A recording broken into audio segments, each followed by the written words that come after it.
Y'all went into Grenada for 40, 100, 70, not 500 medical students.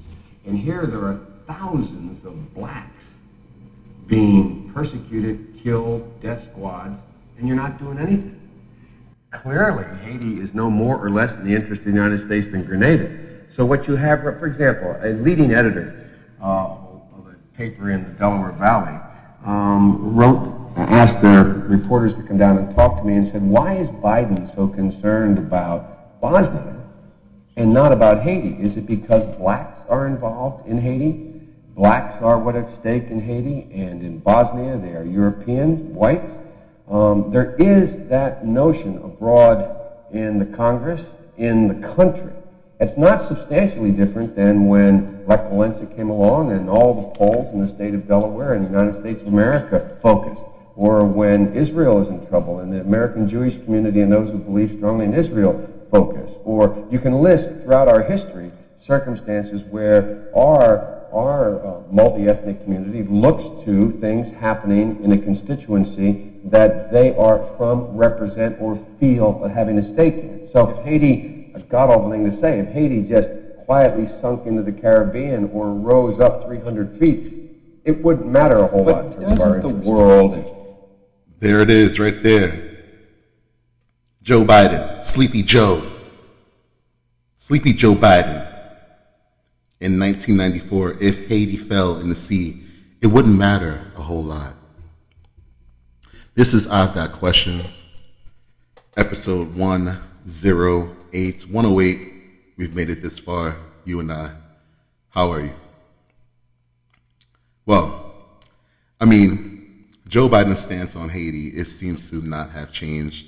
It's been about 2 weeks since we've last spoken of. Been a lot of things going on in my side of the world, but I'm glad to be back, and I could not forego this show without speaking on Joe Biden's stance on Haiti, what has happened with the Haitian refugees within these last weeks, how America has treated these Haitian refugees who are leaving a country that is, downtrodden from earthquakes, hurricanes. They've had their president assassinated again, where U.S. citizens are alleged to be involved.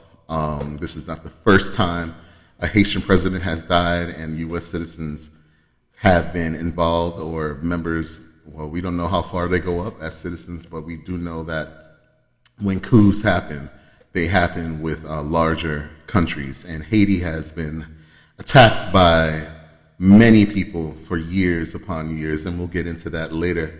But what's going on at the border is completely disgusting, repugnant, everything you want to say. It just speaks to, you hear that? That's what it speaks to. It speaks to the American thought that, Black lives don't matter. There's lots of people who've said it, and some people have walked back on it. Kanye West, to see, he said when George W. Bush didn't care about black people, that was during Katrina. Much like Katrina, the Haitians look like what's going on, what happened in Katrina. Here we are again, where black people are just forgotten about or being punished in a harsher way. I want to get into one of my queens, Sunny from The View, what she had to say about the Biden administration and their excitement to get the Haitians out. I think the reason that we're not seeing more help, if I'm going to be frank about it, is because they're Haitian. I think that is the history. Explain, please. Well, we saw it. Thank you, Whoopi. You and I talked about this. Thank you, Whoopi, for saying, don't just touch the skin. Go deep within. Let's go. When it first came to the demonizing of Haitians, when it came to the AIDS crisis, right? And then we saw it continuing. It really began with the raping and pilfering of France by Haiti, and the punishment of Haiti for becoming the first black free nation in our hemisphere. And I think that U.S. policy towards Haiti has always been corrupt. And it doesn't have to be that way, because we know that the United States can do it. There is a way to do it. There's just no will to do it, because the United States and the White House has promised to bring 95,000 Afghans here. And I'm not saying they shouldn't be brought here, because they should be, right? That is the promise of this country. Unpack that. We are planning on bringing 95,000. Okay, we're talking about 15,000 Haitian people that need help right now, who need help bad. They need help, you know? But we're about to bring in 95,000 people from Afghanistan. We don't know where they, we don't know where they really fall after 20 years of bombing their country. That's how they feel. That's definitely how they feel. They're not thankful of America being there. They're not thankful of giving them freedoms, spreading democracy. They're definitely not happy. So here come 95,000 Afghanistan people, Afghani people, into this country, fed up, angry, hungry, and who knows what else they're thinking about? Who knows what they're thinking about? And we know that some of them do need help, but we don't know about the ones that want to avenge what has happened to their country and how they've had to flee their country. We don't know. And that's the scary part of what goes on with countries where we want to go and invade about terrorism. We don't know what we are breeding. We don't know what's next. But if you can bring 95,000 Afghans here, then why are you sending 86 Haitians back on an airplane to a country that has been devastated? So it's not about whether or not there's a way. It's not about that there's a pandemic. But this policy started with the Trump administration. It's called Title 42, and the Trump administration decided to ban migrants, from refugees, from coming. So when people say, well, get in line, there is no line because of the Trump administration. And there has never been a line for Haitians. And I take this personally because my husband is Haitian. And I have been to Haiti many, many times. And it is a beautiful, beautiful country with a rich culture and a beautiful people. And they should not be treated like this. And enough is enough. Well, it's enough is enough. How could you see this and be okay with it? They have these people under a bridge, and I've talked about this on a previous show, and they've had these people under a bridge, swimming and living in water, without food, without proper anything. But when the Mexicans came in and there was a whole thing about Mexicans, they had camps for them. No, the camps weren't good, but they had a roof over their damn head, didn't they? You had somewhere where you didn't know if the sun was up or not because you were able to sleep. But the Haitians, keep them outside. Keep them outside. That's what I get from it. Huh, Joe? Sleepy Joe? Keep them outside. This is what we do to people who need help, who come from a country that just was savaged by hurricanes and earthquakes. And now they don't have a leader, and violence is erupting everywhere. Aid is not even being brought to Haiti in a matter where they're going to get help. We can't even get aid to the people that are at the border suffering. The White House is drinking out of a water hose. We are seeing a huge immigration issue developing in the southern border right now. We've got, something like 10,000 Haitians. Imagine this. These are people who have fled Haiti. What happened in the earthquake was awful. There is incredible desperation in that country. They've gone to countries like Chile and Brazil and trekked all the way up South America and Central America, gotten to the southern border, and it is a crisis. So I really think this White House has been hit by so much at the same time. Natural disasters, COVID, immigration. And the irony, too, is that it's happening in Texas. Okay. Now, hold on a minute. We're talking about the greatest country in the goddamn world that this administration has been hit by. I mean, Anna Navarro makes great points, but the thing of the matter is, don't act like they can't handle it.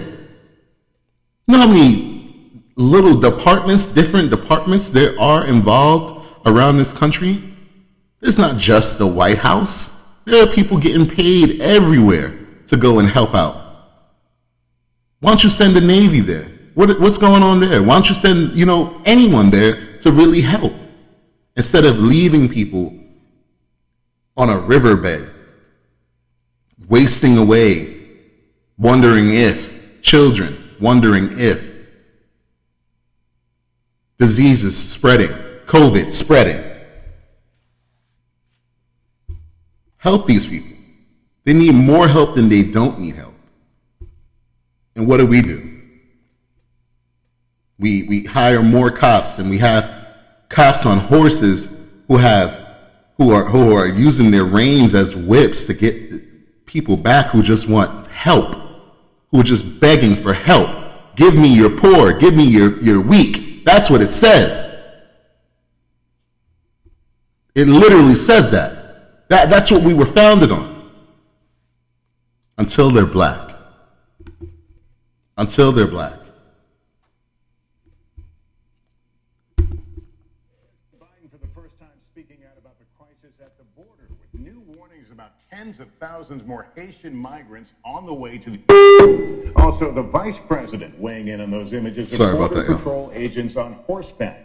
Morgan Chesky is in Texas. Tonight on the Texas border, 8,500 mostly Haitian migrants still inside this tent city, where questions outnumber answers. Who stays, who goes, and how much longer can they wait? Many beneath this bridge for more than a week, surviving on food and water handouts. Some even swimming back to Mexico to buy more. President Biden today addressing the crisis for the first time. We will get it under control. During a border... That's all. This is what you wanted to say. This is... it was as if he was going to the bathroom. Do you understand? If you see that this man was just walking past and just yelled out under his mask, "We will get it under control. We will get it under control. Not we will help the people. Not we will do something to not even stop and speak to the camera about what's going on in Haiti." It was almost as if they were doing speed walking, like a speed walking exercise at that moment, that he couldn't stop and say something other than, "We will control them. We will get it under control." People, human beings, we will get it under control. This is what they think. This is what he's been thinking. The start of the show, I played you the clip about what he thinks about Haitians. Joe Biden coming into this office is I wasn't happy about our choices. Let's just say that. But Hitler couldn't come back again. Trump, one term, twice impeached president, he couldn't come back again because the hate train there was just too much for me. But this man, Trump had to go. No matter what, Trump had to go. Trump has not done anything for business. He has not helped small businesses. He's bankrupt more white people than ever. I don't know why white people are following Trump. I don't know why you guys out there still following Trump. He doesn't care about you. All his business comes from Chinese manufacturers and companies. He does not care about America. So when will you wake up? When?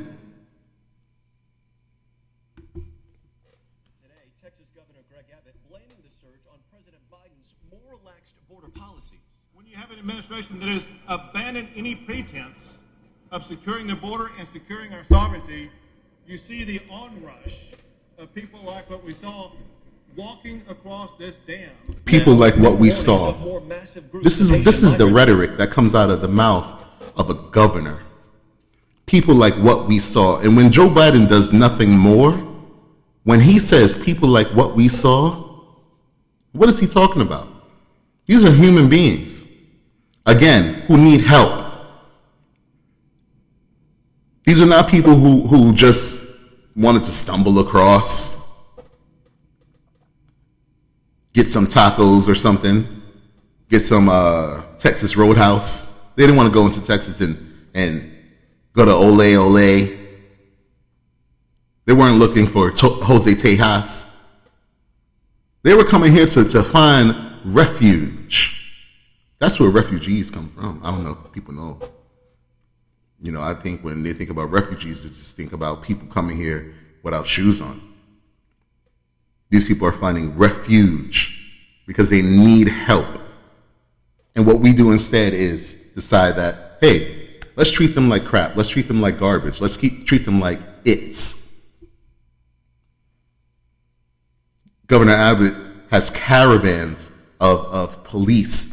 When the Mexicans were coming in, where were all these people? They had camps. Again, camps are for the Mexicans. But the Haitians line up the squad cars, line up the tanks. What the hell is going on? Why is it when black people are walking together, does a world war start? No matter when white people see a bunch of black people walking together, the first thing to do is to assemble the troops.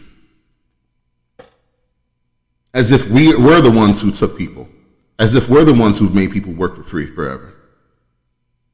And this is what's going on in Texas. And Biden's doing what? What's Biden doing? Going along with it.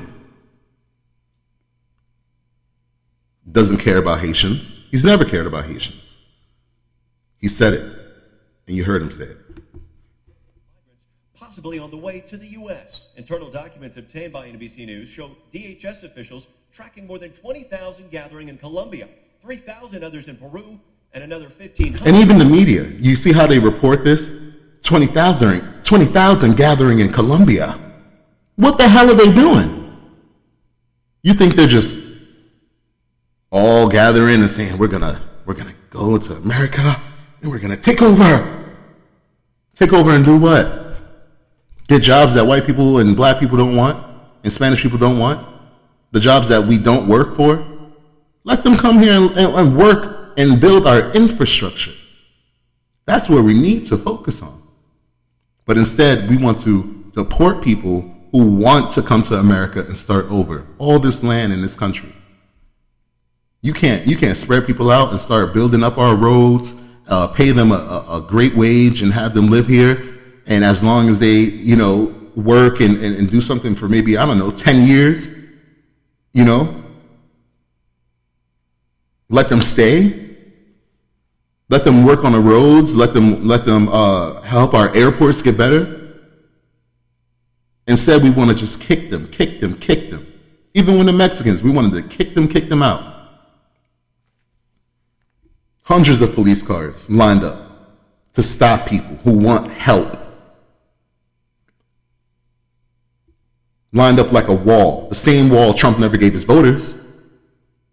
Again, Afghans are being let in. 95,000 Afghans being let in.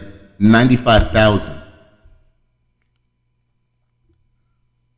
This guy, Abbott, is using unprecedented methods to deter migrants. Rosa Flores will take a look at the unprecedented methods Republican Texas Governor Greg Abbott is using to deter migrants crossing into the state.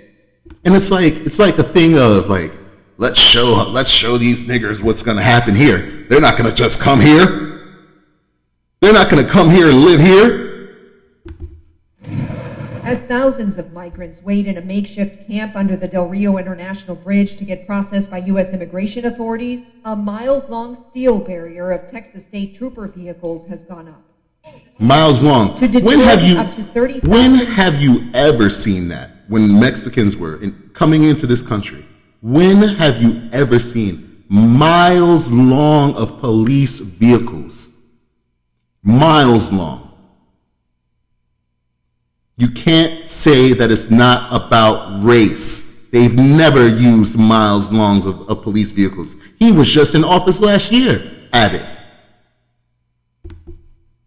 Haitian, CNN has been told, could be heading towards the border. If you are targeting Texas to come to, we're going to show targeting. If you are targeting Texas to come to, no, bitch. Texas is right at the border of Mexico. This is where we're walking. This is where we're trying to seek refuge from. Enforce and shut down the border. Tonight, the camp beginning to dwindle in size. The fate of the migrants still there, uncertain. Some are returned to their home countries. Others, like Rolf Louise from Haiti, are allowed to stay. So he feels well that he is able to stay. I mean, it's just a terrible situation. It really and truly is. And when you talk about people who, again, just need help, you know, they only want help. And for what the United States has done to Haiti for years, I mean, upon years. If you talk about it, right? I mean, Haiti declared its independence from France on January 1st, 1804. The United States did little to respond to the Haitian Revolution. In fact, its silence is very telling. It was frightened because the Haitian Revolution threatened its economic interests. Southern plantation owners, fearful of revolts from their own slaves, worked to prevent their slaves from learning of the Haitian Revolution. They also pressured the United States government to refuse to recognize Haitian independence, which it did until 1862. I mean, Haiti has been treated terribly by America for hundreds of years. This is not new. This is not new. And that's why as people of color, when we see these kind of things, we should not look away. As people, period, you should not look away. You want other countries to be able to say, our people went there and they were accepted. Because when we need to go somewhere, you want to be accepted. You don't want to be shut out. You don't want to have to go back somewhere. Somewhere that you know is under so much destruction and under so much hate. You know, assassinations, both of the assassinations that have happened in Haiti have the American intelligence knew about it. And around the world, people are looking at us as Americans. They're looking at us. I mean, listen to this from the UN. Are disturbed by the images we've seen and by the fact that we've seen all these migrants and refugees and asylum seekers being transported to Port-au-Prince. We are seriously concerned by the fact that it appears that there has not been any individual assessment on the case, and that therefore maybe some of these people have not received the protection that they needed. What we always repeat is no matter who you are, regardless of your migration status, everyone has the same rights and have the right to have the same protection. So I mean, you have to think about what you're saying there. We are humans. We all have the same rights. We all have the same protections. And that's how it should be treated.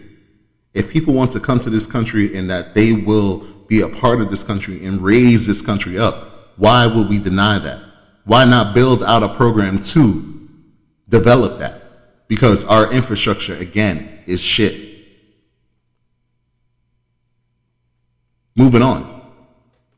Facebook, Instagram, and WhatsApp all went down today, October 4th, 2021. And apparently, it's not what you think. So I wasn't on Instagram. I wasn't on Facebook, none of that today. So I didn't really know about this.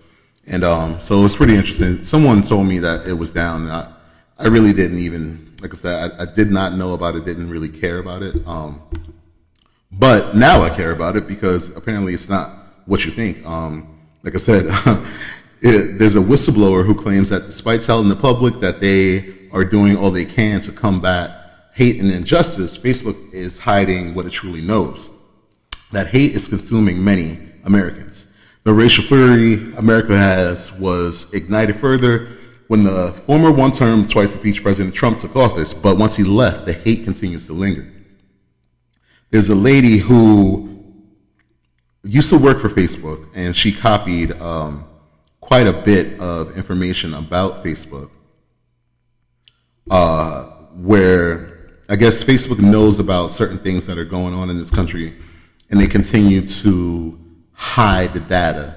And it's data that tells us, because, you know, pretty much everyone's on Facebook, and most of the, you know, I guess there's people who use more Instagram and things and TikTok and things of that nature, but the people who I think like to swim in hate a lot, I think that a lot of them are on Facebook because it's a little older. And, you know, a lot of the hate groups are there hiding, and Facebook does know about this. They're able to see everything. You know, no group is truly private on Facebook. So I think I had this queued up. Give me 1 second here. No one can question that this is real. Let's go. She secretly copied tens of thousands of pages of Facebook internal research. She says evidence shows that the company is lying to the public about making significant progress against hate, violence, and misinformation. One study she found from this year says, we estimate that we may action as little as 3 to 5% of hate and about 0.6% of violence and incitement on Facebook, despite being the best in the world at it. To quote from another one of the documents you brought out, we have evidence from a variety of sources that hate speech, divisive political speech, and misinformation on Facebook and the family of apps are affecting societies around the world. When we live in an information environment that is full of angry, hateful, polarizing content, it erodes our civic trust, it erodes our faith in each other, it erodes our ability to want to care for each other. Mm-hmm. The version of Facebook that exists today is tearing our societies apart and causing ethnic violence around the world. And it's true. I mean, around the world, there's so much hate going on, and there's no one really trying to fix it. You know, there's not one. It's not like Joe Biden's like, you know what, we need to stop racism right now. That racism has beat this country down for hundreds of years. We need to do something to stop it. Like I said in the last show, we need to not only condemn white supremacy, but call white supremacy a mental disorder.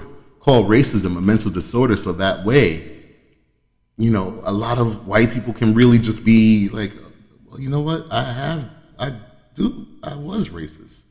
You know what I mean? I do things that are racist, you know, and maybe I need to really look at that. And that maybe, you know, it's not my fault also. You know what I mean? Because a lot of this has been pushed onto many different people. You know, I don't excuse it at all. Obviously, I would never. But, you know, racism has been pushed on people too. You know? And the thing of the matter is, if you choose not to do nothing about it and you choose to go with it, then, you know, that's what you're doing. But racism and classism and all of that has been decided for so long. Let's listen.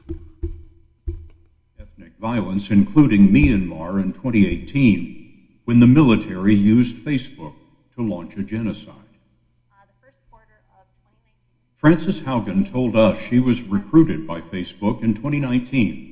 She says she agreed to take the job only if she could work against misinformation because she had lost a friend to online conspiracy theories.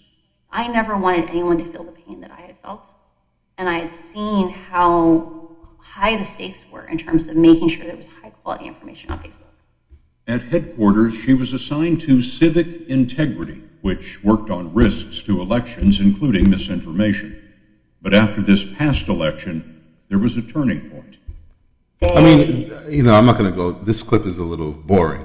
This guy's voice is like, he fucking sucks. I mean, wow. I mean, put you to fucking sleep 60 minutes. Wow. Sorry. Just had a little outbreak there. That was really slow. He's talking in slow motion. But the thing of the matter is, you know, you got to look at these situations and realize that these companies, Facebook, Twitter does a really good job, I think, trying to go after misinformation. I mean, they banned Trump. They banned Trump from being able to tweet things because they know that he is Hitler. He is Hitler reborn, and that he's a dangerous person to the public, right? Because there are people out there who do not have supervisors or people to supervise them while they're on the internet. And they go into these little circles, these little dark holes where these racist people are and push this hate, and they get swallowed up by it. And they follow along with it. You see that with people like Kyle Rittenhouse, an idiot kid who's 17 years old and killed 2 people, and now he's being, applauded by gun rights people allegedly, but they're really hate group people. And, who else is out there doing the same thing? Thinking next, let me be applauded. I'll get out of jail. This guy's out of jail. He got a bond for $1 million and he bonded out. Talked about that on the last show. I mean, this is what's going on in America, and Facebook knows about it. And lots of companies know that the data is there about racism building and building and building, but no one's doing anything about it. And it's not just racism against black people. It really isn't, because we're only 13% of the population, okay? So once black people are gone, hey, Spanish people, Puerto Ricans, you're next. So if you're not going to fight with us against racism, and that includes white people, there's got to be someone next. You always got to remember that. It's not just us getting hated on. Because white supremacy wants only one thing: white supremacy. Something completely different from white supremacy is R.Kelly. He's probably had sex with a lot of white women, so white men should be mad about that, I guess. But he was found guilty in a racketeering and sex trafficking trial. This is something that's gone on for years upon years. But let's take a little listen. After 5 weeks of testimony from more than 45 witnesses, R.Kelly was found guilty in court on Monday.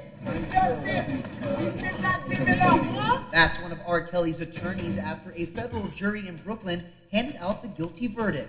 To the victims in this case, your voices were heard and justice was finally served. Real name Robert Sylvester Kelly, the singer faced 1 count of racketeering. There's one thing about having a name like Sylvester. It just sounds very sleazy. No matter what, I feel like Sylvester is like a person you watch out for. I mean, I'm sorry for anyone whose name is Sylvester listening to the show right now. If your name is Sylvester, I am very sorry. And I don't mean to put this all on you. I put it on your parents for deciding that your name should be Sylvester.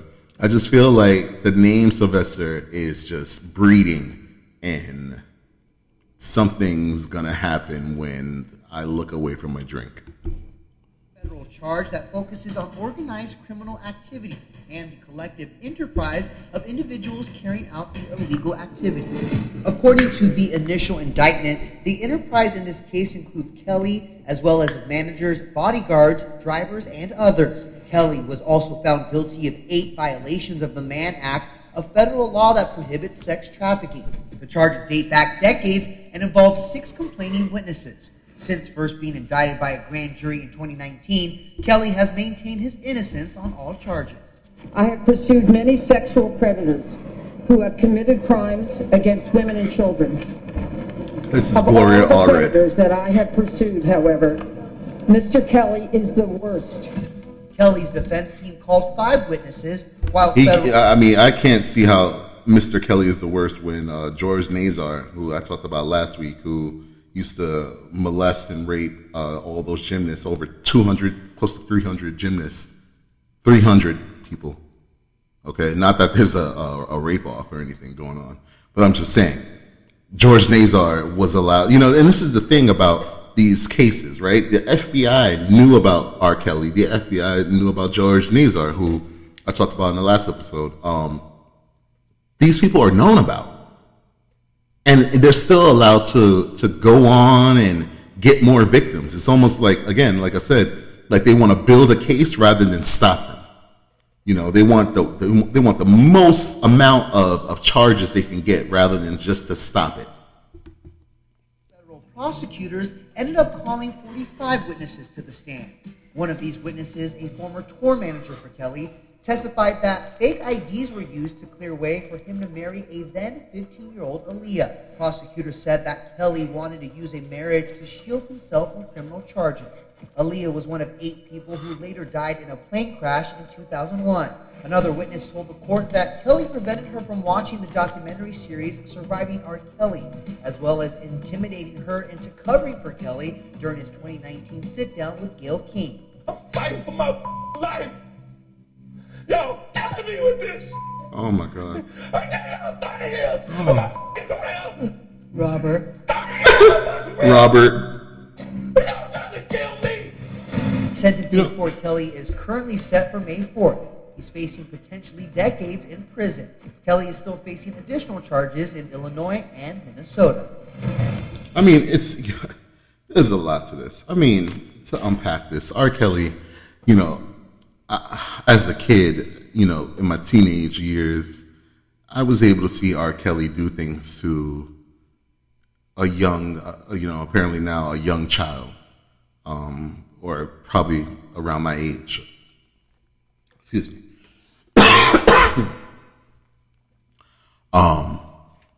So we're talking, let me see. I don't even know when did the, hold on, guys. Again, if I had a little Gary, I could look up informations real quick. Informations, I said. Fail block. Okay, so Kelly went to trial in 2008 over charges over child pornography, where he was alleged to create a 27-minute sex tape with an underage woman. That was back in 2008. That's over 20 years ago, right? No, that's not over 20 years ago. But we definitely saw it more than 20 years ago. You know what I mean? Oh, okay, so, on February 3rd, 2002, that's when that tape came out. I mean, this was something that's been going on for so long, which is 20 years almost. It was pirated everywhere. It was allowed to be shared on the internet and downloaded. You could just type in R. Kelly on, LimeWire or something like that, and download it, bear share. I remember something like that. So people knew about this for a long time. It's consumed us for some time. In the black community, molestation is such a taboo topic. So many black kids get molested by people, and we don't talk about it. And I've talked to people who've been through it, and never have talked about it, and it's just rampant. We're just surrounded and not talking about things and not dealing with our mental health challenges that we just don't want to talk about it. It's such a taboo topic. It's skipped over and so easily forgotten about, but it leaves people open to what R. Kelly did. I'm not an advocate for him at all. The guy, he could have got help and got better, but he didn't. Too much pride, He was molested and then he molested. Had all the money you could dream of as a boy from Chicago. He did the worst thing possible with it. He couldn't read at all. He was a hurt soul, controlling so many others. And there's so many others who allowed it to continue. Kids who brought younger kids to the parties. They talk about the guys or the boys that R. Kelly also molested. Young boys who also brought younger boys to his parties, and they would do things. Him being molested, he never got the help to see that how wrong it was to what happened to him. That's my choice of thought. And many people like him who do get power are just like that. You hear about these stories of sex rings and traffic rings with people like T.I. and Tiny, who apparently their charges got dropped. But, people have been saying that for years about them, alleging that for years about them, You hear about our kids just go missing, our black kids go missing so much in this country, and they're not really cared for. They're left behind. You know, you have people like Gabby Petito, who went missing. It's sad. But when she goes missing, you know, a blonde, blue-eyed white woman goes missing, she's on the front of the FBI website in 2 days. Our kids go missing and they end up having their organs ripped out, folded up in a wrestling mat. You know, it's just, it's crazy. And I bring that up to bring up the topic of Jelani Day, who was missing for over 28 days before becoming, I would say he was missing for 22 days before becoming a major news story. You know, again, Gabby Petito was plastered everywhere within days of going missing. You know, this country has a history of allowing the people of color to go missing and to just shrug its shoulders of us. That's what happens. That's what I feel like. And that's what many black people feel like. And then, you know, black people will then just also go and forget about it also. We have as black people, we got a lot of shit going on. We got to work so many jobs. We got to care about everything, and then also care about being our own race. And then if you are of the LGBTQI plus spectrum, you got that. All the filters that we have to go through and deal with in life just to live. And then if we go missing, no one cares. No one cares. Mystery surrounding the death of Jelani Day is growing. Authorities still searching for answers after the 25-year-old grad student's body was found floating in the Illinois River. Day's family says they suspect foul play, and they still are looking for answers. We're going to talk to Jelani's mother, Carmen, in just a moment. But first, Alex Perez with what we know so far. A growing mystery surrounding the death of Illinois State University grad student Jelani Day. Day, who was studying to be a doctor, was living and going to school in Bloomington, Illinois. He was last seen on campus August 24th. 2 days later, his car found an hour north in the town of Peru. A week after that, his body found floating in the Illinois River. The Day family's attorney says loved ones suspect foul play. The wallet was found in a different area. The lanyard, which had his school ID on it, was not found with the wallet. It was found in a different area. Authorities so far only calling the circumstances surrounding the disappearance unusual.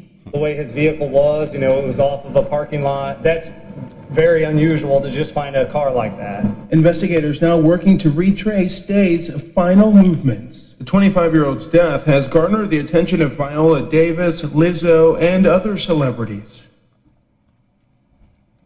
Thank you so much to our Alex Perez for that report and the latest on where it stands.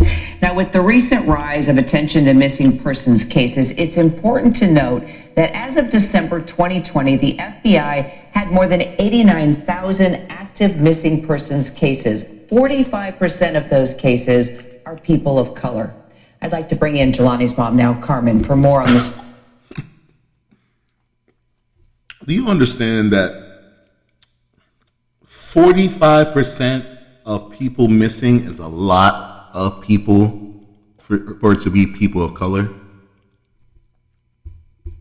Again, black people only make up 13% of the population. Hispanics are lower, and then I think Asians are lower than Hispanics in the amount of people, but to be 45%, and most of them are black and brown, most of them are black and brown or African American and Hispanic, Spanish, whatever falls under that identity. To be 45%, it's terrible,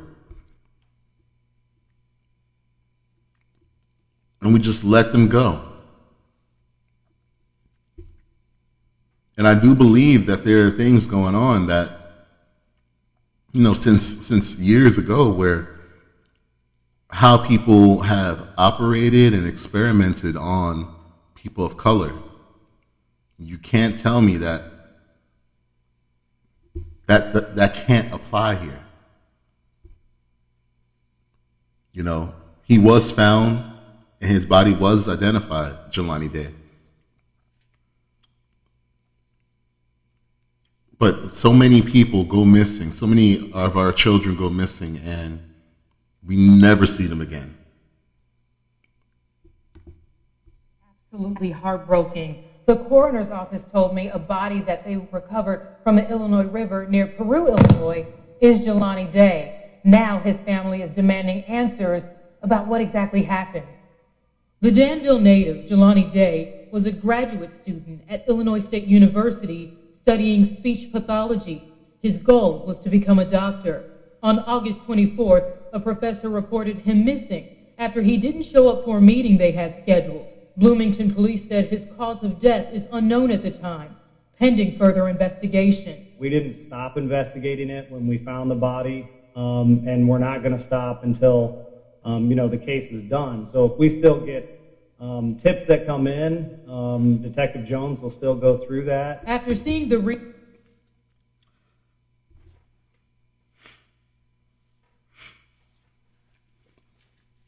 It's just really sad.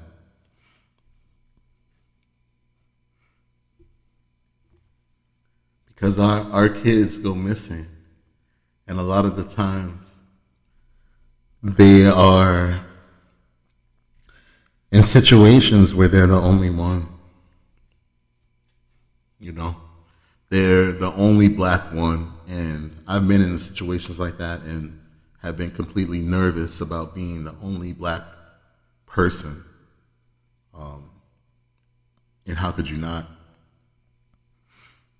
How could you not, There was a football team that was recently invited to a party, and not a football team, but six of the members were black, who went to a party, and then something happened, and then they all went to jail. But it wasn't even them. They're not the ones who did it, but they had everyone pointing their fingers at them. And it's so hard to be in a country where sometimes you just don't know who is who. And for people out there to not care, if you're racist, you definitely don't care. But if you're a person that says that you're not racist and that you want to do something to help, and if you don't pay attention to the fact that it's often very scary to be the only black person in the room, because you just never know what the story is going to be. And for a person like Jelani Day, you look into his eyes and you see a person who saw a dream. He wanted to be something. And he trusted the wrong people. He trusted the wrong people. Look at people like Kendrick Johnson, rolled up in a wrestling mat and killed, and his death is not even solved yet. They said he suffocated.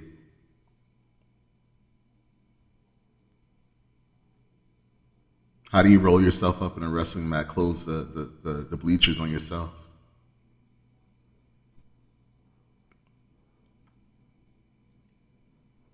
As a kid, that's not what you do. You're just not. That's not what someone thinks about.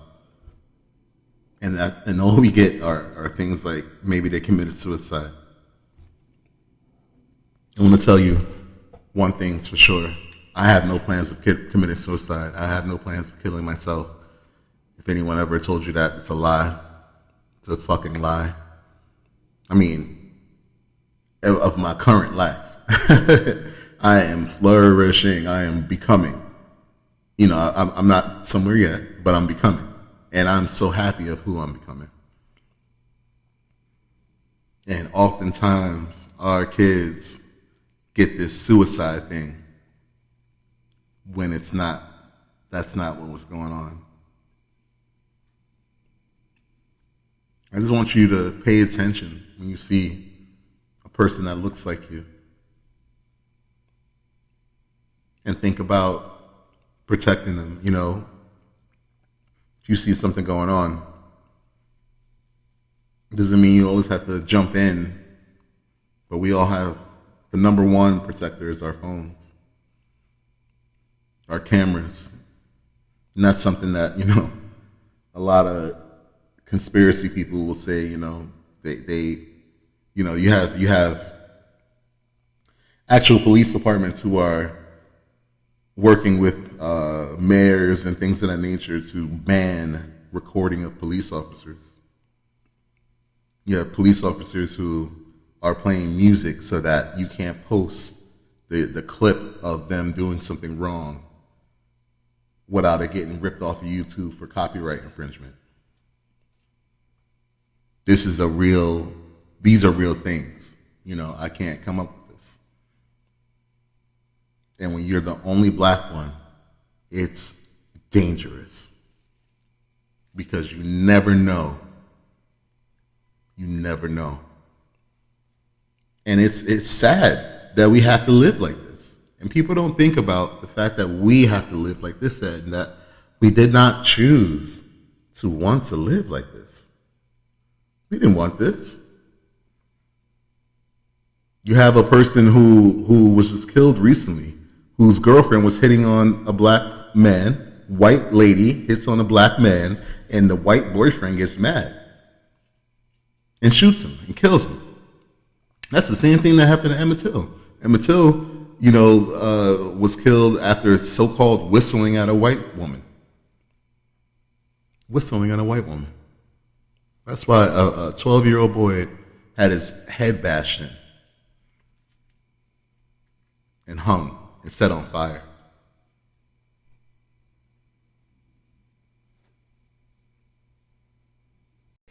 I just really think to convey the thought to protect, you know, our people of color when you see something going on, because there are times where we are literally the only one. And even if you're white and you see something going on, you have an obligation to God to protect everyone.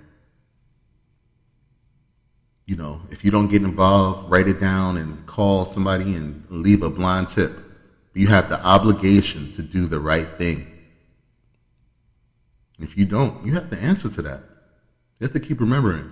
What you do here is remembered. Everything you do in secret is remembered.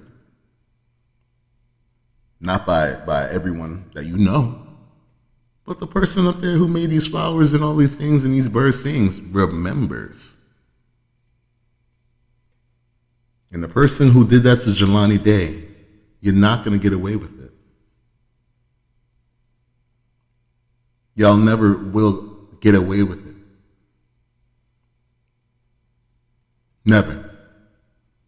You may think you can hide and run and go home and relax like the people who killed Ahmaud Arbery. They were able to go home for 3 months and relax and play PlayStation and things of that nature. But you'll meet your maker. And he's going to come and he's going to be swift. You'll meet him. And speaking of things done in the dark, Will and Jada Pinkett Smith are in the news again. Something I do definitely want to talk about with relationships. Will Smith, he admits having an affair outside of Jada Pinkett Smith's marriage. The 53-year-old actor is featured in a new cover story for GQ and is opening up about his marriage in his upcoming memoir, Will. The 53-year-old actor explains why they decided to go public with Jada's entanglement. with singer August Alsina. Let's listen to this. It is not your responsibility to make your wife happy, right? Just like it's not my wife's responsibility to make me happy. It's my responsibility to make me happy, and it's her responsibility to make her happy. And I agree with that. I agree with that 150 million %. I think that, regardless, when you're getting into a relationship, you have to be happy anyway. You can't rely on someone else to make you happy. When they do wrong things that, you don't agree with, or that you guys have not agreed with to have in your relationship, that's one thing. But to make you happy, no, that is not their job. It is to provide, I guess, an extra sense of happiness, an extra sense of warmth. But you are supposed to be happy first. Then we're going to come together and build on that happiness. Will Smith is continuing to get candid about his marriage to Jada Pinkett Smith. The 53-year-old actor is featured in a new cover story for GQ and discusses the revelations in his upcoming memoir titled Will. The Philadelphia native reveals that Jada was not the only one engaging in other relationships outside of their marriage. He explains, quote, "We have given each other trust and freedom, with the belief that everybody has to find their own way. And marriage for us can't be a prison. And I don't suggest our road for anybody. I don't suggest this road for anybody. But the experiences and the freedoms that we've given one another and the unconditional support, to me, is the highest definition of love." Anything that I need to make myself happy, I will present that to my wife, that I need that to be happy. Divorce is not an option. We're going to be together. So we're going to figure out how to be happy. The Independence Day star also... That's interesting. I mean, listen, there's been rumors about Will Smith and Jada Pinkett for years upon years. And, the only thing I wish, he would confirm is, I mean, all right, I shouldn't say confirm, because it's alleged, right? So it's alleged that Will Smith, also messes with men, and that Jada Pinkett also messes with women. I wish that, these huge stars that do dabble in those kind of ponds wouldn't hide that factor. You can come out and be, oh, we're open about our relationship and I'll present this to my wife. There's so many couples out there and black couples actually, who are out there bringing other men into their relationship, and that the men share their wife. It's called wife sharing. So to and then maybe the men also interact with each other too. But it's such a non-talked about thing, because in the black community here, we're wrapped in we're wrapped inside of the Bible, but then we don't even follow a lot of the things that the Bible really says. Once it comes to being more sexual, or homosexuality, or lesbianism, then and only then, does it become quiet. But it's going on. I live here in ATL, and I can tell you for a fact that I've never been to this place, Trapeze. I've never been to it. I swear to God, I've never been. I would tell you if I did. Where couples go, and it's a real, it's more predominantly black from what I hear. And there's couples. I met a couple recently at an event, a wedding, and they were swingers, and they were black. I'm like, wow. I just meet all kinds of people all the time, but they're there. We just don't hear about it, or people are very hush-hush. And I mean, I don't even know why I found out. Maybe there was some kind of recruitment. I never thought about it until right now. Why did I know? Did I not take the hint? I guess I didn't take the hint. Oh, well. Yeah, I guess I didn't take the hint because it was brought up to me, but I wasn't like, oh, so what are you trying to... You know what? I'm that far off sometimes, with this whole relationship thing. And that's why, being here in ATL, being here in Georgia, has been definitely different for me. I definitely have steered away from relationships and things of that nature. And just because of what goes on and what has happened to me, and, I'm afraid. I won't lie to you. I'm not really, not afraid, but I guess I am, but also I would be accepting of. But there's so much to talk about with another person before you get into a relationship, I think, And so many people are just ready for a relationship rather than to be ready for you. People want that cookie cutter relationship rather than you. And I kind of feel like a lot of people are misguided on what they truly want. They just want something of magic. And, there's so many things about cheating and, and you look on the internet and you see it, people will write captions. Like I was reading someone's caption, very happy about stealing people's man. The caption was like, "My name is different in your man's phone." Like, are you happy about that? And my thing is like, we celebrate that kind of thing, and then we get mad when somebody cheats on us. You shouldn't clap for someone who proudly wants to steal someone's man. Look at the type of person that we're talking about. You have to steal someone's man, but when are you going to finally decide to be happy with yourself?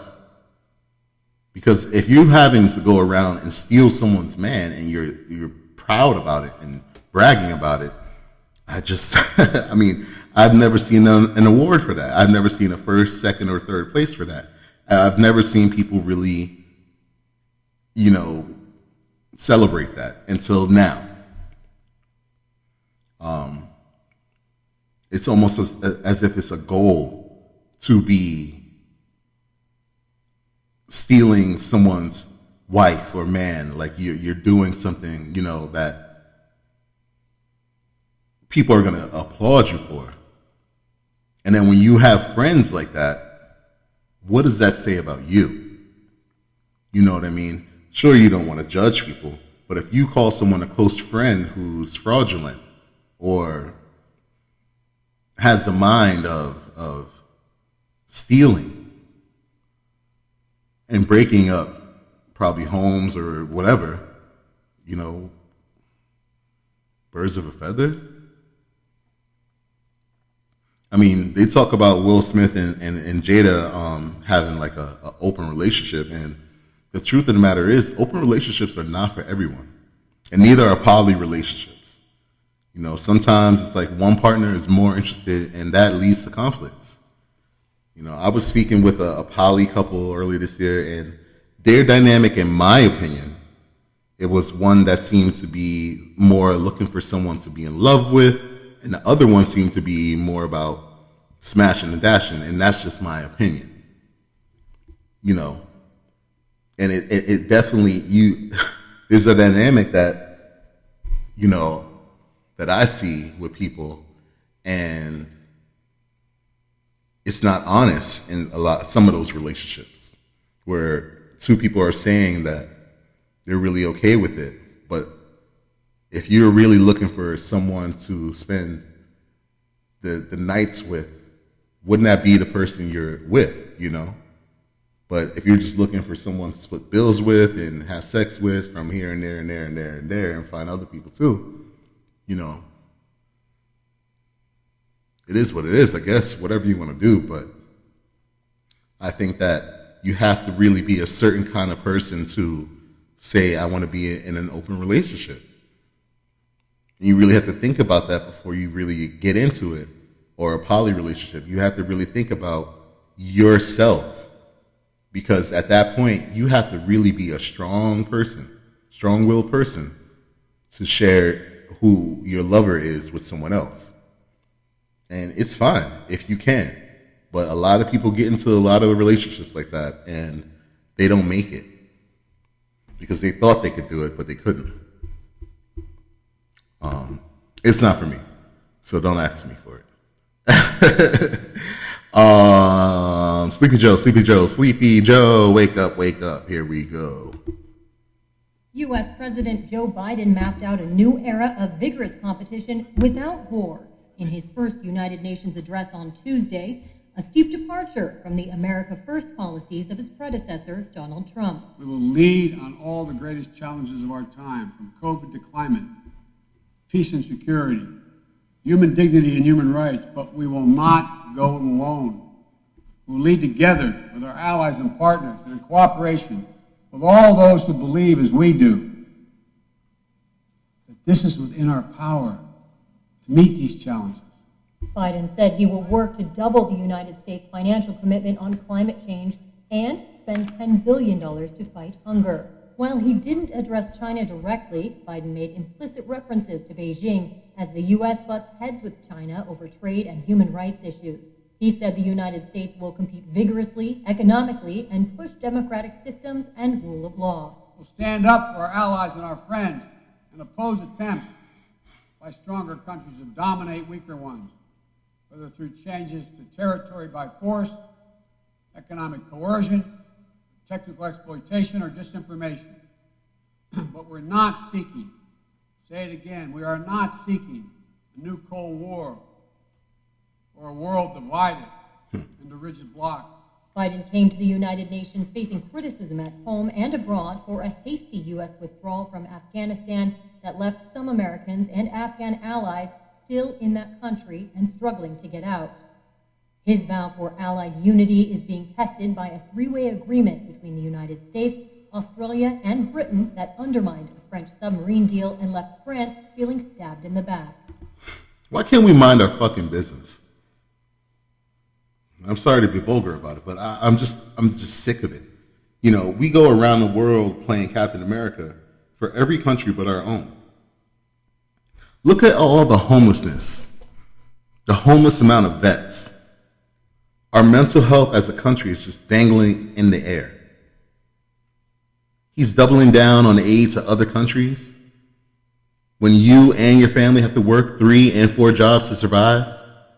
Where's the American relief? You know, Trump said America first, but that was a lie. We know that, you know, he was with the Chinese. He loves the Chinese. He eats Chinese food. He loves it. Okay? I want everyone around the world to have food and a place over their head, but goddamn. I mean, we have people in New Orleans still struggling. Still without power in New Orleans after a hurricane. America first. Texas won't even fix its weather protection system to brace itself for all the winter storms that continue to happen there. America first. When isn't California on fire? America first. Our roads are shit? America first. Our airports are laughable by world standards? America first. Our education ranks 30th in the world? America first. And we're doubling down on aid for other countries? America first. Again, these countries need help. But let's call on Sweden to step up, right? Why don't we call on Luxembourg to help out around the world and push democracy? Why can't Luxembourg finally do something? You know, we don't even have money. They're saying the country's gonna, what is it? They're gonna shut down on the 18th? I don't even know. You know, I haven't gotten there yet. Jesus. But we're going to shut down on the 18th, and here we are around the world still spreading democracy and telling people what to do. Meanwhile, we're not even the richest country in the world. Denmark, number 10, richest country in the world. Hong Kong, number 9. Brunei, number 8. I mean, around the world, the United States is number 7 of the richest countries in the world. Norway, number 6. Switzerland, number 5. Qatar, number 4. Ireland, number 3. Singapore, number 2. And Luxembourg, number 1. Why don't we call on those countries to do something? Why don't we call on those countries to to help out around the world and push democracy. I mean, Biden is really failing to unite this country, and here he is around the world playing Captain Goddamn America. We don't need you to play Captain America around the world. We need you to play Captain America here. We need you to get the infrastructure together, our education together, our GDP together, to inflate this country, to push this country up. You have however many more years or whatever's going on with your health. I don't know, because sometimes Sleepy Joe looks like it's going to be over, okay? It looks like someone needs an IV most of the time with Sleepy Joe, okay? So I don't know how long you got, but the thing of the matter is you need to do something to unite this country rather than just go around the world and play Captain America. And everyone's talking about his first speech at the UN, and people are talking about it in a way where it's embarrassing. Because you don't even have a united front here in America, but here you are talking about what you want to do around the world. Biden on the global stage today with his first address to the UN General Assembly. The president saying we're at an inflection point and calling for unity while facing sharp criticism from key U.S. allies. Peter Alexander has more. Facing growing doubts about his promise to unite America's allies, President Biden delivering his debut speech to the United Nations, calling for global cooperation to combat climate change and COVID. Bombs and bullets cannot defend against COVID-19. We need a collective act of science and political will. Declaring the world is at an inflection point. To deliver for our own people, we must also engage deeply with the rest of the world. The speech, a key credibility test for the president who came into office saying he would restore America's relationships that were frayed under former President Trump. I'm sending a clear message to the world.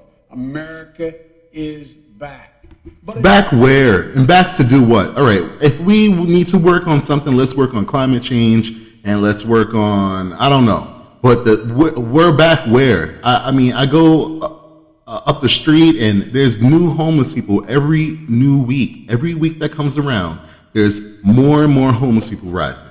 You know, and I'm not one of the people who like, oh, let's get rid of the homeless. And like how Texas enacted a law which bans public camping, aka bans homelessness. You know, I'm not one of those people who just wants to see the homeless go away. I want to know why that 30, 40 million people are out of work and we have a housing moratorium that's allowed to end. We have a COVID disease that's not over. And he's calling for unity around the world. President Biden's been criticized by prominent allies, most notably for America's chaotic troop withdrawal from Afghanistan. Today, the president trying to turn the page. We've ended 20 years of conflict in Afghanistan. And as we close this period of relentless war, we're opening a new era of relentless diplomacy. That message comes after a stunningly sharp rebuke from France, accusing the Biden administration of a, quote, stab in the back. France, for the first time ever, recalling its ambassador after a dispute over the U.S. sale of nuclear-powered submarines to Australia. Then there's the U.S.'s rivalry with China. The president never mentioned the country by name.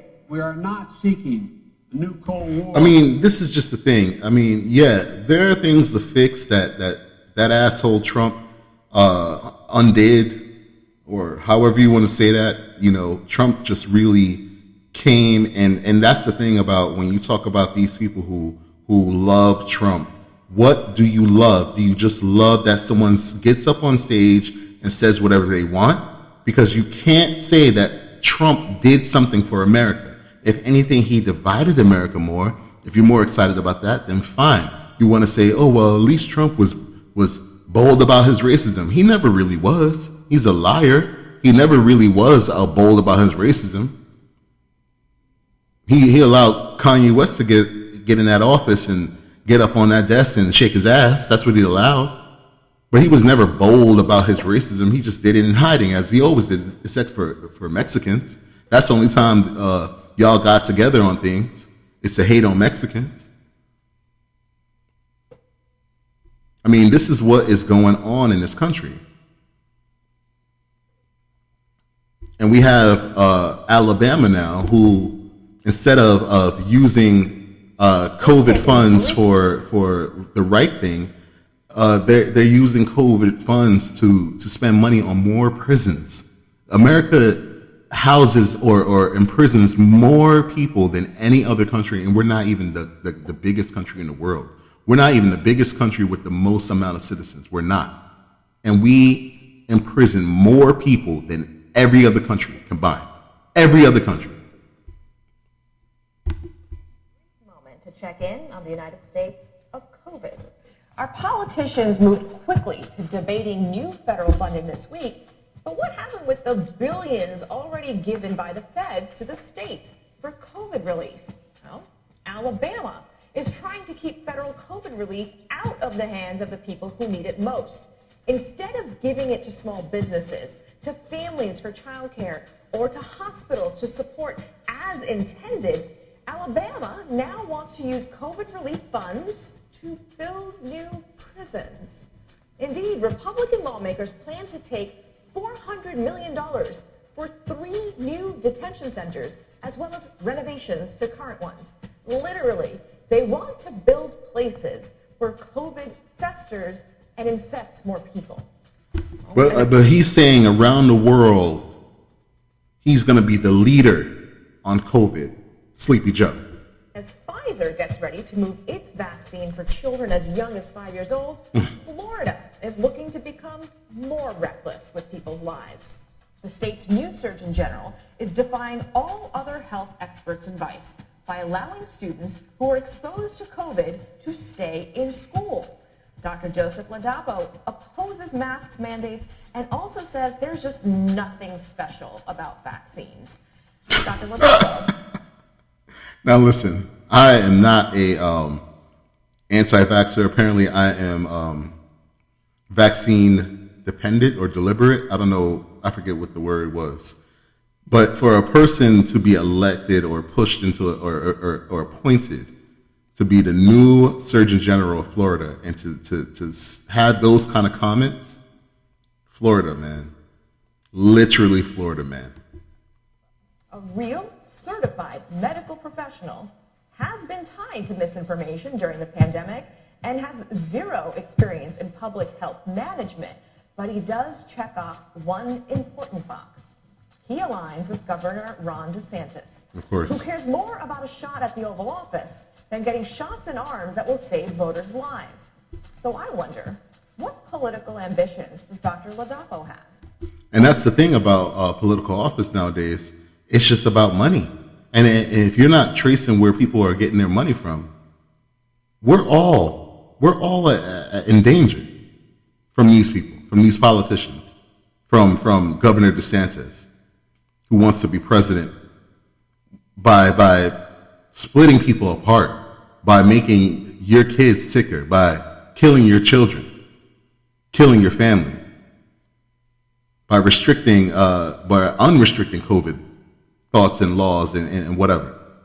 You know, why not mandate the mask? That's what we should do from the start, but we didn't, and we're here now pushing this vaccine. I mean, we're gonna get into that. I don't want to start on that yet. And I say yet as if the show hasn't been this long. I told you, it's been about 2 weeks almost that I didn't say anything. So I have a lot to say. It's been a very long time. And, I'm just really, the thing is, this thing with Alabama, here's some of the comments. Big Hots says, follow the money trail. I guaranteed Alabama lawmakers own a construction company for the prisons being built. You gotta think about these things. Someone else, people of Alabama, you better step up, you better speak up. That money was meant to help and save you. People of Alabama from illness and death. They're taking hundreds and hundreds of $1 million of COVID relief to build private prisons or prisons that, like someone said, there's going to be construction companies that some lawmaker is taking money from. There's always that. It's always going on. And people do not follow the money. And I just said that, and I didn't even see that comment before. People do not follow the money. Once you follow the money, you can find out whoever's doing what. But they don't follow the money, and it's allowed. It's truly allowed. The next thing I want to get into is the Patriot Act, which is something that I think we all should know about. Hours after the towers collapsed, the U.S. started to redefine what it means to be a patriot. Within weeks, President George W. Bush was bombing Afghanistan, beginning what would be America's longest war. That same month, Congress voted to trade people's individual privacy for the sake of national security. It is now my honor to sign into law the USA Patriot Act of 2001. This law gave the U.S. government... So, just so we're clear, this is after 9/11. Pretty much, a lot of people have thoughts about the Patriot Act, and let me just take a little smoke break here, and not cigarettes. Cigarettes are terrible for you. A lot of people have felt since 9/11 happened, or how 9/11 even happened, can be tied to or back to the Patriot Act. Some people say it was 9/11 was a way to have the government be able to watch us without having to ask, to not have, search warrants and things of that nature, and that the Patriot Act was born from 9/11 just to do exactly what it's doing. So just a little update on that. Sweeping new surveillance powers. Only one senator voted against it. We will lose that war without firing a shot if we sacrifice the liberties of the American people. That is Senator Russ Feingold in 2001. And here he is, reflecting on that moment 20 years later. Whatever the military or the law enforcement asked for, whatever expansion of executive power was asked for, people would go for it. Two provisions stood out. The first, Section 215, basically allowed the government to make businesses hand over records if they were somehow relevant to an international terror investigation. The second, Section 505, expanded something called a national security letter, which forces companies to hand over their customers' phone and financial records without them knowing. I think there. Now, normally, right, you would need a warrant for that, for those kind of things.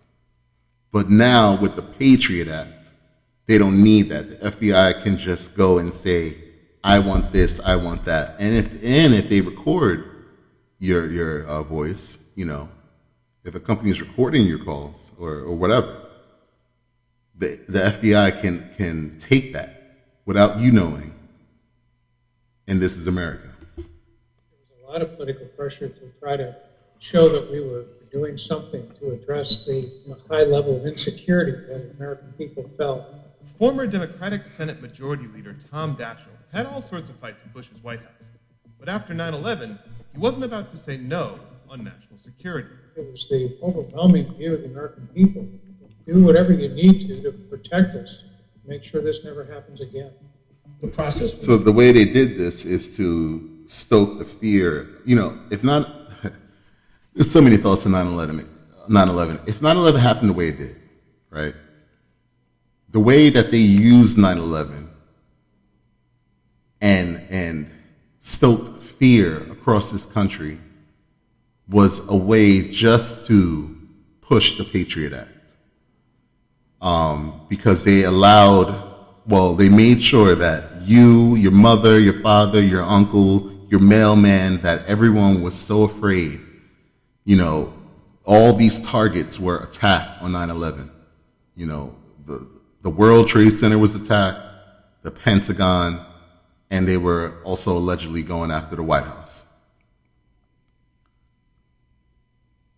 To stoke that kind of fear is to bring upon something that, okay, well, we'll protect you. We got you. You don't want that? We're going to stop it.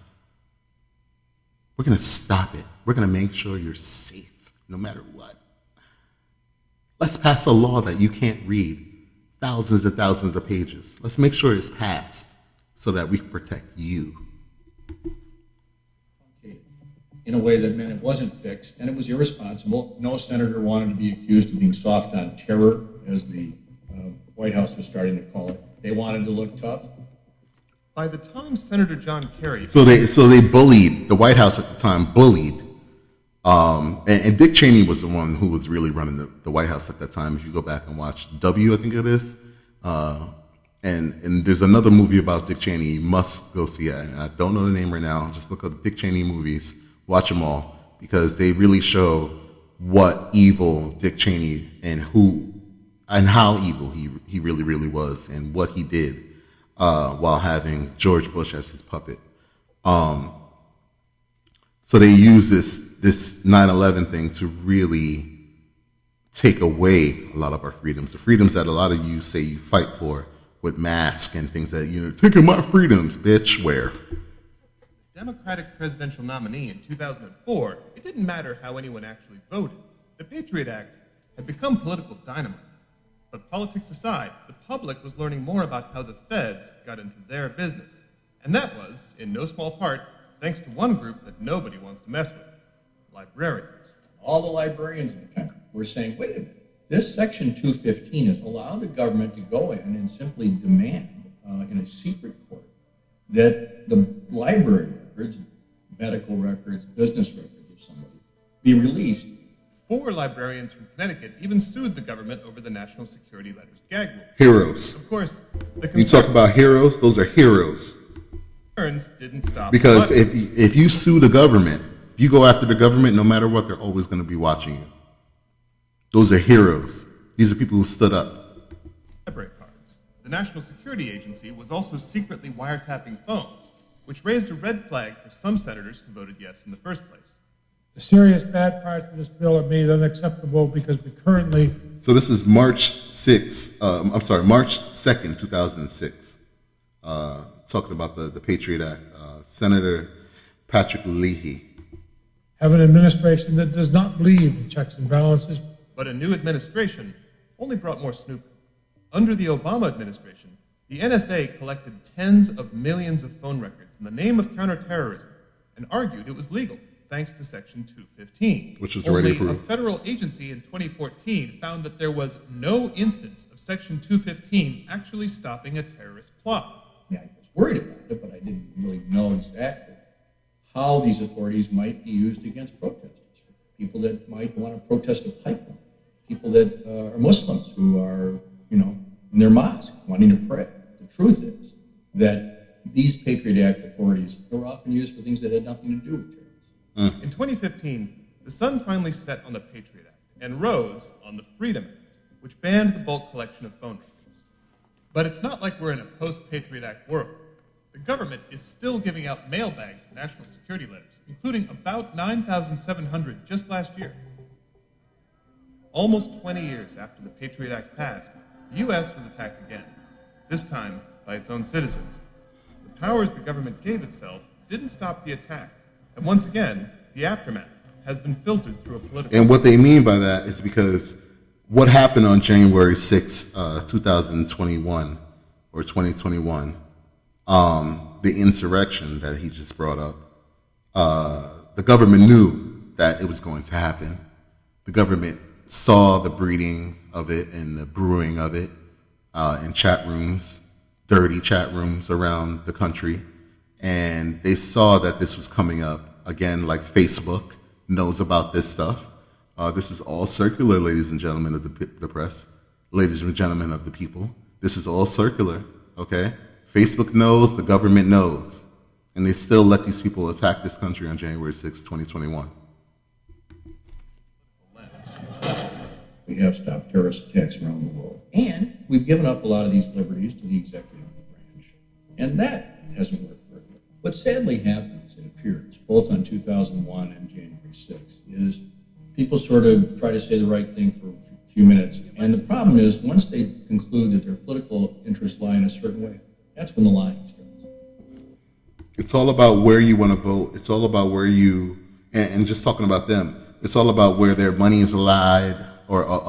It's where it's all about these companies putting their hands in these politicians' pockets and going after them and making them vote certain ways and voting for white supremacy. you know, going after protesters, going after people who really are expressing their freedoms, not about a mask, you know. This is where we are. And the sad part is, you know, we as a people, the racist ones are the ones that have to fight against the racist ones. We don't recognize they're just making us fight each other because they don't want us to come together. Because the moment we come together, do you know how strong we are? The moment we realize that, well, white people are poor as fuck too, just like black people, just like Spanish people. No one's helping out with my medical expenses at all, just like black people, just like Spanish people. No one's making my kid learn better in school as a white kid, just like black people, just like Spanish people. I have to work 3-4 jobs, just like black people, just like Spanish people. I'm not home anymore with my kids or my wife, and things are going on now that I don't know about, and I'm worried, just like black people, just like Spanish people. You know, once we all can really realize that we're all in this pot of soup, and they're just stirring and stirring and stirring, they're fucked. But you push things like vaccines and anti-vaxxers versus vaccine or vaxxers, or whatever you want to call that. You push that kind of thing, and you keep the vision going. You keep the vision going. Because division breeds control. In the final episode of The Queen's Gambit, the wildly popular Netflix series, an announcer delivers chess play-by-play and commentary while the show's fictional heroine, portrayed by Anna Taylor-Joy, competes in the climactic tournament in Moscow. The only unusual thing about her, really, is her sex, and even that's not unique in Russia, the announcer intones, as a woman watching the match comes into focus.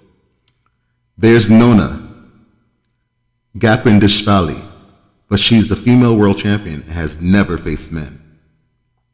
The series is fiction, but there's a real pioneering chess champion named Nona Gapindashvili, the first woman to be named a grandmaster. Now she's 80 years old and living in Tbilisi, Georgia, the country, not Georgia, America.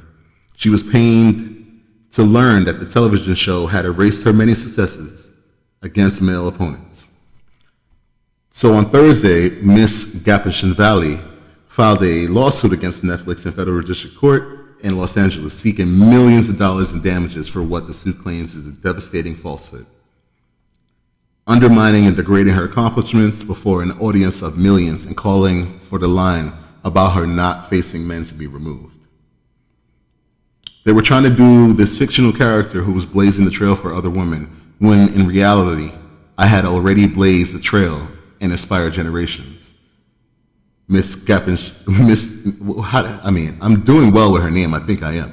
Miss Gapindashvili said in a recent video interview arranged by her lawyers. I wanted to bring this story up because you got to know your worth. And, you know, I just read that because, you know, she knew her fucking worth. All right. She said, you know, when people don't honor your worth, you either step away, you know, or, you know, I think you either step away or you ask that bitch to run your money. And that's what Miss Gapindashvili is doing, okay? She told Netflix, run my money. And this is over one line, not even like multiple lines of anything. Literally one line made her file this lawsuit, and she will win because it does misrepresent her as a person who had never faced men. She already faced men, and she beat a lot of them. And I respect her for going after them. You know, Netflix does a great job, I think, with representation. And whoever did this really fucked up. And whoever did this is making Netflix pay a lot of money. And yeah, I wouldn't be hiring them again. I really wouldn't, because if you had to make that up just to try to push your story or try to make your story more interesting, that was a fail. The woman was already doing it, and she was doing it for a long time. So much respect to Miss Gapardin-Vishali. Much respect to you for going after your money. I respect it. I love it. And yeah, always be a fighter for your title and your worth. You are worth it, ladies and gentlemen. You are worth it. Next thing I want to talk about is the NBA. I like the NBA. I like sports. I do like sports. I like football. I don't watch the NFL anymore because they're pretty ridiculous when it comes to the national anthem, and how they try to force it on black people. If we really talk about what the national anthem says, the full national anthem, no black person should ever really be excited for it or stand for it. No matter that it's for our country, I can love America and not love our national anthem because it has a history of racism in it and has racist lyrics in it, and racist innuendos and whatnot in it. So I can be an American and love my country and not want to celebrate that because it doesn't celebrate me. So the NFL does not get my love at all. And, if you watch it, you watch it. And I'll never tell anyone what to do. I have my own questions and I have my own opinions. And if I don't like it, I don't like it. And the thing is, I don't like it. So with the NBA, however, the NBA does not, I don't think they push their players down in a way where I feel like the NFL has done. And on also that, the NCAA in college sports, I don't like the way they treat their players either. They make billions and billions of dollars off their players, and they act like they shouldn't get any money from it. It's wrong. It's slavery. It's not right. But LeBron James, and he's been in a lot of hot water over the vaccine, and we talk about the vaccine, and again, more division, more and more division in this country. Now it's on the NBA floor. If you talked about how Black Lives Matter was a thing last year and how it interrupted everything, I think that now the vaccine is doing the same. The NBA's efforts to vaccinate all of its players just got a massive jolt from none other than LeBron James, who'd been silent for months. After doing my research and things of that nature, I felt like it was best suited for not only me, but for my family and for my friends. What does LeBron James' decision to get vaccinated mean for the NBA? That means the face of the league is now on board. LeBron James has always been a guy that's a trendsetter, an example setter, and this is no different. According to the NBA, around 90% of the league has reportedly received a shot. And the Athletic Shams Charania says two marquee franchises, the Knicks and Lakers, will have fully vaccinated rosters by season start. But other big-name players are pushing back. It's none of your business. That's what it comes down to. I don't ask you guys what your beliefs. I mean, some people have bad reactions to the vaccine. Nobody likes to talk about that. The NBA doesn't require players to be vaccinated, but those sitting on the sidelines for shots will face more stringent testing and rules. New York and San Francisco are issuing the requirement for home teams, meaning any player on the Knicks, Nets, or Warriors who isn't vaccinated could risk missing all home games and docked pay by management. For some players, getting shots on the court means getting shots off of it, too. Sam Brown, NBC News. I mean, what a thing to do to people. People who have really helped you become billionaires. To fire people, to get rid of people, to dock their pay. These are your fellow countrymen. Instead of requiring masks, you want to require a vaccine.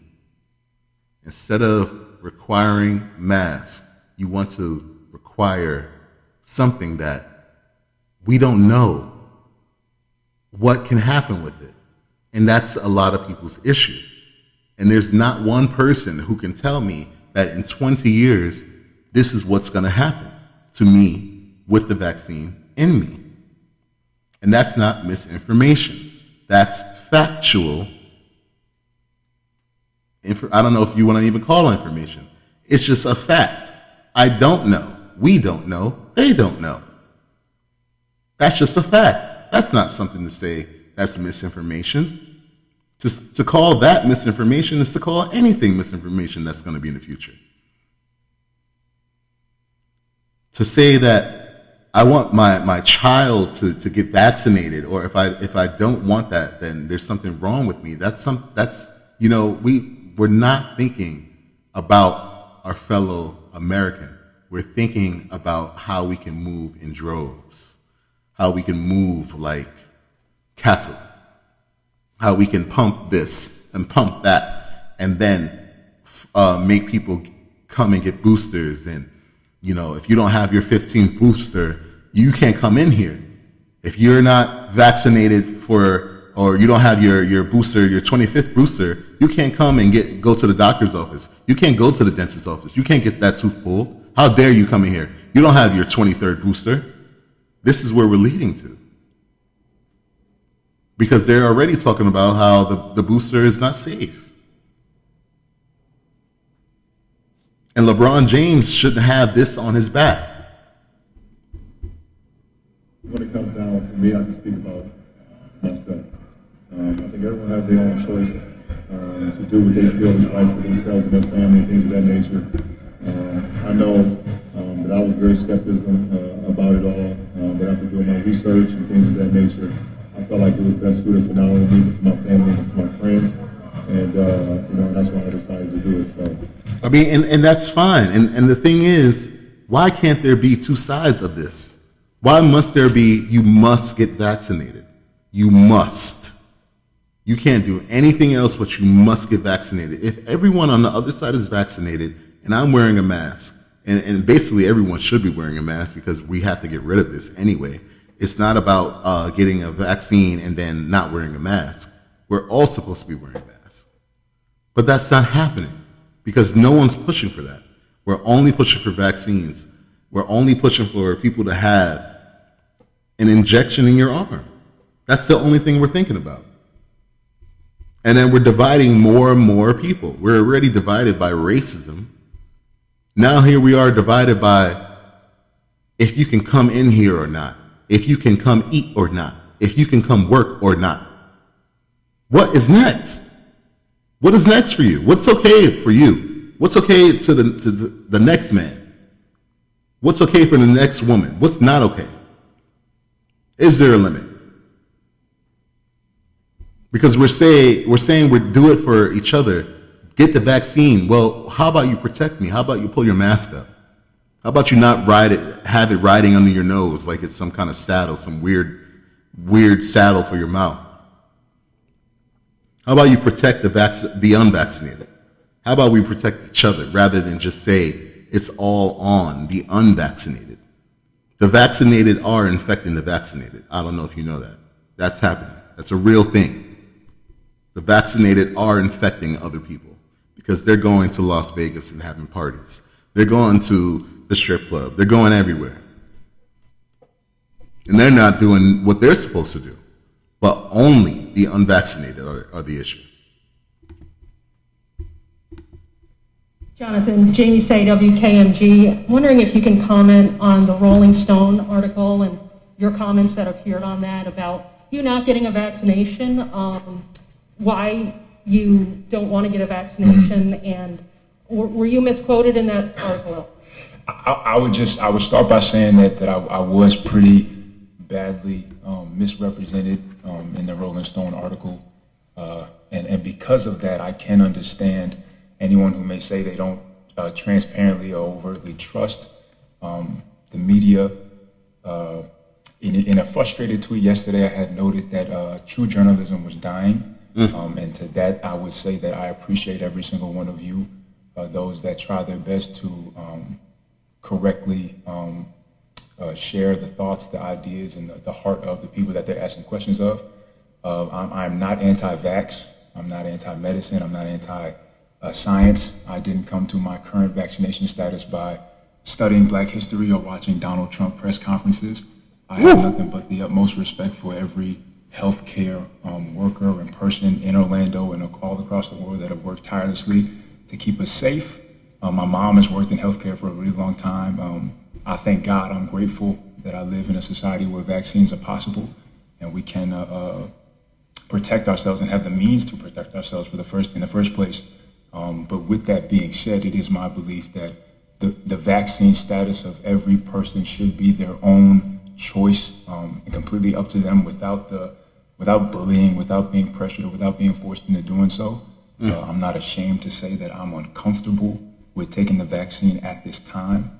I think that we're all different. We all come from different places. We've all had different experiences and hold dear to different beliefs. And what it is that you do with your body when it comes to putting medicine in there should be your choice, free of the ridicule and the opinion of others. I mean, this is Jonathan Isaac from the Orlando Magic speaking on, because there's been a lot of talk with the NBA and what's going on with the vaccine and who's getting it and who's not. And, you know, I played the clip before with the teams who are demanding that certain people have it or certain people not. And, you know, you have people in the stands already who don't have masks on. What is the point? What is the point? When are we ever going to get over this? Why are the people in the stands without masks? How are we going to get past this? The only way is the vaccine. That's not true, and we know it already. It's a tired story. We know it already. It's not going to work, just the vaccine. They said when they were launching this, they only need 60%. They said that. That was something that they said. And now we have this division. And like he said, you know, I didn't see his full clip. I like to have these clips ready and to play and react with them. You know, the bullying that's going on with people in the vaccine and whatnot, it's too much. You know, it's not even bullying. You're literally firing people who've worked at jobs for 20 years, who, because the president last year, Donald Trump, decided that, you know, on January 3rd to ignore what was going on with the coronavirus. You know, even if you think it's man-made, you think it's not real, there's something going on, right? 900,000 people have died. Lots of people have died. No matter what, 900,000 people have died. So something happened, right? Whatever you think about it, 900,000 people died. So you have to really acknowledge that. There are people that I know have died, you know, and know people that have died from something in their body. Coronavirus has been here for years, okay? They've known about coronavirus. They've talked about it. It's listed on things. I've said that before. But to have things where people are losing their jobs because the president decided not to do anything for months, not to give you a stimulus package, you know, and when he finally did, he lowered it and acted as if, you know, he actually did it when he was going against it for months. There are people out there who say, you know, well, you know, at least Trump got us a stimulus. Okay, how so? And point me to where he didn't fight against it and said that we were getting too much money and made sure that it was only $1,200 and you are clapping for $1,200? Some people's rent is more than that. What are they doing when they can't go to work and everyone's fired or laid off because they can't go to work because of COVID? You can't clap for that. You can't applaud that. And this man allowed this to happen to 900,000 people, right? And it's still going on. We're still in the midst of COVID. We're still going through this. And for anyone who wants to hear this and say, well, Biden's president, it started with Trump and he knew about it on January 3rd, 2020. And he did nothing to protect you, your mother, your father, your neighbor, your mailman. So the unfortunate thing that came about next is that the ladies of The View decided to start bullying people. And I think Jonathan Isaac was pretty much done with his comments on COVID. Let me to get it. I would start with I've had COVID in the past, and so our understanding of antibodies, of natural immunity has changed a great deal from the onset of the pandemic, and is still evolving. I understand. And I just want to bring up I've never, that's me knocking on wood, I do my thing. I try to make sure that I'm protected. I use a lot of hand sanitizer, and I do a lot of things. I make sure I wear a mask in places that, it's required. If there's not people wearing masks, it's like, why would I be wearing a mask? The only one while a bunch of spit's flying around, a bunch of droplets are flying around, because, that's where it's from. The droplets, going everywhere. When you're talking to people, droplets are just coming out.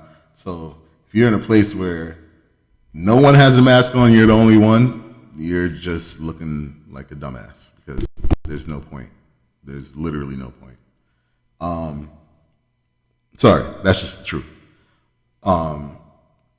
So to be clear, I think back in January 2020 that I did get COVID, and I don't know, because I was really sick for a little bit, and I was laid out, and I had no clue, and I was in the bed for days. And this is obviously before COVID really became what it is. And he talks about these antibodies, and I do wonder if that was my case. I don't think I lost my taste of or anything like that, from what people say about what happens. But I did, from what people say about the other symptoms, not feeling well, not being able to move really, and really being achy. That's what I did have. The vaccine would help if you catch COVID, and you'll be able to have less symptoms from contracting it. But with me having COVID in the past and having antibodies with my current age group and physical fitness level, it's not necessarily a fear of mine. Taking the vaccine, like I said, it would decrease my chances of having a severe reaction, but it does open me up to the, albeit rare chance, but the possibility of having an adverse reaction to the vaccine itself. Right. I don't believe that being unvaccinated means infected, or being vaccinated means uninfected. You can still catch COVID with or without not having the vaccine. I would say, honestly, the craziness of it all, in terms of not being able to say that it should be everybody's fair choice without being demeaned or talked crazy to, doesn't make one comfortable to do what said person is telling them to do. Right. Yeah, I would say that's a couple of the reasons that I would say I'm hesitant at this time. But at the end of the day, I don't feel that it is anyone's reason to come out and say, well, this is why or this is not why. It should just be their decision, and loving your neighbors, not just loving those that agree with you or look like you or move in the same way that you do. It's right. Loving those who don't. Right. That's beautiful to say, and it's really sad what's going on with we talk about a lot of this bullying with COVID and the vaccine. It's too much. It's really a lot, and it's disgusting. And I think we're going to hear more of it now. We have to tell you about. Whoa, Whoopi. Wow. Sorry for your ears. I'm very sorry. Did not mean that. I didn't know Whoopi was going to come in, kicking the door, waving the 4-4. Didn't know. I'm sorry. Vaccination rates are way down. And since 90% of the NBA players have taken the shot, basketball legend Kareem Abdul-Jabbar says the rest of them have to get on board and tell the fans to get on board too. One of the biggest superstars in the game, LeBron James, who is vaccinated, doesn't think it's up to him. Take a look. Everyone has their own choice to do what they feel. I know. I just wanted to hear. I was very skepticism. I don't feel like that's not my job. Well, it's kind of funny, because if it's not your job, that means that some of those folks that would be coming to see you play are not going to come see you play because they can't get in. See? So it is kind of it's not your job to tell people what to do, but you can suggest that you figured out that nobody grew a second head or a tail when they got the shot. So they didn't grow a second head or a tail right away, but we're okay with if they did in the future. We don't know. We don't care. As long as right now everyone gets a shot, we don't care about what the hell the future brings. That's what we're saying, Whoopi Goldberg. That's what we're saying. I don't know why that would be hard for folks. I know. Well, back in March, he said, that's a conversation that my family and I will have. Pretty much keep that to a private thing. Look, when you have a public platform, when you are a public person, really, it's a privilege, but it's also a responsibility. Yeah. And privacy doesn't come along with all of the privilege that comes with being a public person. You're earning a ton of money. You've got fans. People follow you. People love you. I agree. Conversation we had about Nicki Minaj. Yeah. When you have a public platform, it's because people love you. Yeah. And people support you. And people pay to see you. And people tune in to see you. You have a responsibility to those people that made you to share what you know and to try to get them to do the right thing. So I'm sorry. You know, I wish we had private lives. We don't. We are public people with a lot of privileges, and that's the responsibility that comes along with it. Yeah, I agree. I mean, I agree with that, but I also don't agree with bullying people if they don't agree with you, and that's what's going on, and that's what LeBron is trying to get away from, because he knows that if he says everyone should get it, then there are people that are living and working in the NBA who will be fired and lose their jobs. So when you talk about what having a responsibility is, you have to talk about that side of it, because there are people who will not get this vaccine and who will lose their job, their 20-year job, their 15-year job, their 10-year job, just because they won't get a vaccine when we could all wear masks. Thank you, Elliot. Just clapping for me. LeBron is so popular. I mean, so popular. They call him King James. You know, kids look up to him. People look up to him. And I was really deeply disappointed that he said First of all, Sonny's hair in this clip is amazing. Listen, I think Sonny's so beautiful. I love Sonny Houston. I'm in love with her. I think she's so smart. You know, I'm not going to agree with her on this topic, but I think she's so beautiful, and she's rocking this right now. She's very beautiful. Said that just because he has such a large platform. And I try to go back to the law, you know, and I think in America, we talk about the personal freedom so much because it is really the foundation of our country. But what we have to realize is that as citizens, you know, because we do prioritize individual freedom, but we don't have the right to harm our colleagues and our colleagues' families. Yeah. With that individual freedom comes that great responsibility. So you're right, LeBron, to, you know, a healthy life is not greater than another person's right to a healthy life. And that's really the message that I think needs to I think we all agree on this one. But the thing is it only on one side? Is that, you know what I mean? Like, we have to keep thinking about the other side of things, that there are people who do not want to take certain things. There are people who do not need to take the vaccine. People need to be more careful, not to inject something that they don't want in their body.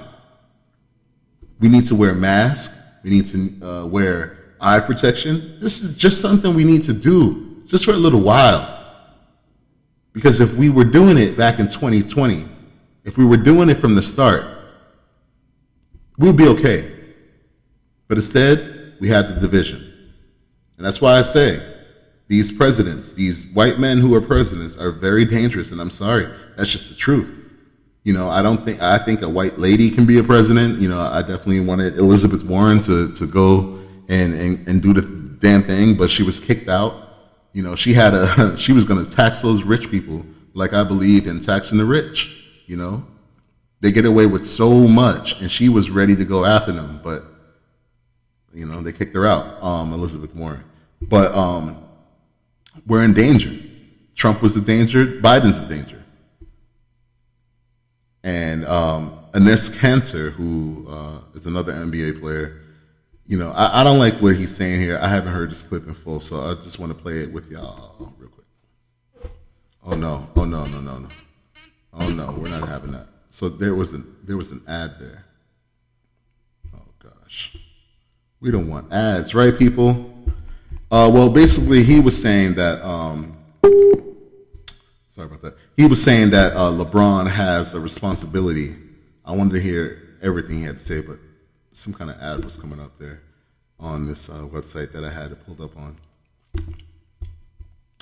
And there's this clip of people around the country pretty much having this eruption to what's going on with Joe Biden and what he's doing and how he's mandating vaccines, you know.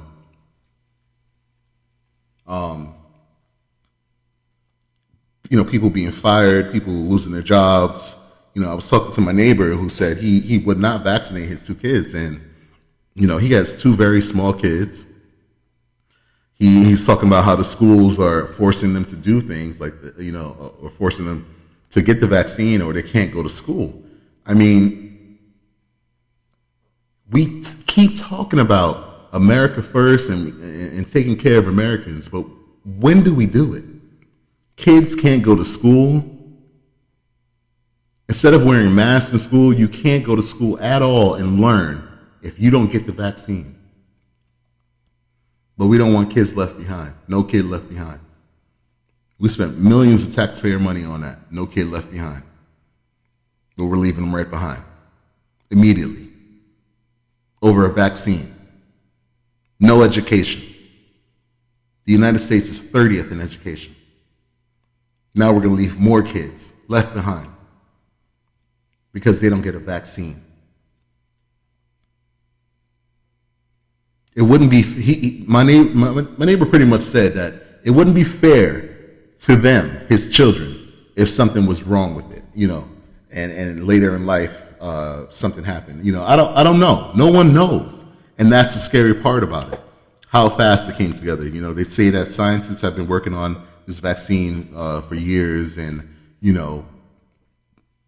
it was already coming together, and that's how. It's the answers are so like, so appropriate, or right away oh yeah, well, we were already working on this. Well, why didn't we work on it not happening? Oh, that's right. Trump dismantled the pandemic association, and the one that Barack Obama put together, he decided to dismember it just because he was petty. I told y'all, Trump don't care about y'all. Y'all still stand behind that man. 900,000 people died, and now we have another president who we can't trust. Let's listen to New York as they come out to protest against the vaccine mandate. That was loud.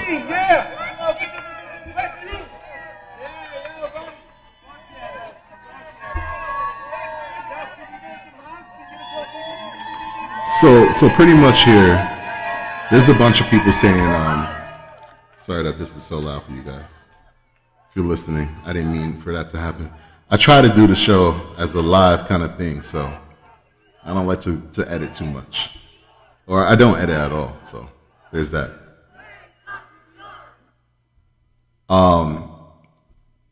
There's a bunch of people in New York who are coming out against the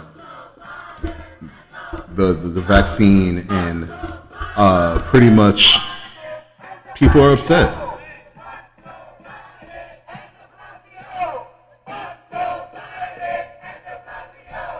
Fuck Joe Biden and de Blasio, Mayor de Blasio.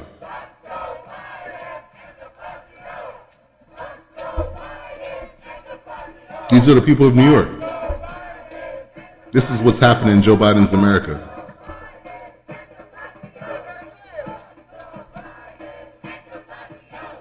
Last year, Black Lives Matter.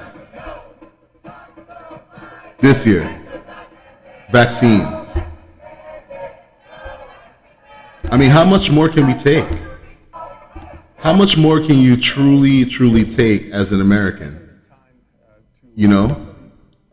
All the abuse going on, all the abuse on you. A vaccine that, if you don't take it, you're fired. If you don't take it, you have to resign. Listen to these cops. Troopers handing in their badges over the state's vaccine mandate set to kick in on October 17th. With law enforcement already critically understaffed nationwide, Is this putting the public in even more danger? Yeah. Mike Shervin is the president of the State Police Association of Massachusetts and a 25-year veteran of the force, and he joins us now. Good morning to you. Good morning. Good morning, Sergeant. Why are you fed up? Well, there just hasn't been time to properly roll this program out. We are in the middle of impact bargaining. The deadlines are here upon us, and we don't have the answers that our members need. Those that are seeking medical and religious exemptions have not been told if they're granted, will they be allowed a reasonable alternative to it to wear a mask in weekly testing. And because of that, they're looking to other places for employment. In the municipal departments within the state of Massachusetts are offering these. Sorry, I had to say that. He's just talking too slow for me. Pretty much what's going on is that police are resigning around the country because of this mandate. People are afraid. People are leaving their posts. And guess who's at risk? You, the American people. Because soon they'll say you can't go into the grocery store without a vaccine. Soon you won't be able to shop certain places because you don't have the vaccine. And like they said, is this making more Americans more vulnerable? Is it leaving you at risk? Yeah. There's no other way that it's not leaving you at risk. You won't be able to go to the doctor without the vaccine. This is what's going on. And you're just being left behind. And Joe Biden's America. This is Draymond Green. I think that Draymond Green, he's one of the worst players. I think I can't stand him as a player. I think in the NBA, I think he's dirty, and I don't like it. But obviously there's something that I like about him with this clip, and I think that we need to look to people like this who are standing up for everyone. Andrew have his personal space, and also knowing that what his absence might do to the team situation. That would be like Andrew, who, as everyone knows, previously just had a kid, maybe, 5 months ago or so now. That would be like me telling him, like, yo, your wife is going into labor. How dare you leave this team and not go tend to your wife for what that can mean for this team? That's something that's personal to him. That's health related. That's something that's personal to his family. This is no different. This is we're dealing with something that to me feels like has turned into a political war. Yep. When you're talking about a vaccination and non-vaccinated, I think it's become very political. And, for someone who's not extremely into politics, when you make something so political and not everyone is into politics, then you can also turn those people off. And, I think there is something to be said for people's concern about something that's being pressed so hard. Mm-hmm. Like, why are you pressing this so hard? Like, so much, you're just pressing. I think you have to honor people's feelings and their own personal beliefs. And I think that's been lost when it comes to vaccinated and non-vaccinated. And it kind of sucks that that's been lost because you're essentially not giving anyone, say we live in the land of the free. Well, you're not giving anyone freedom because you're making people do something essentially without necessarily making them. You're making them do something.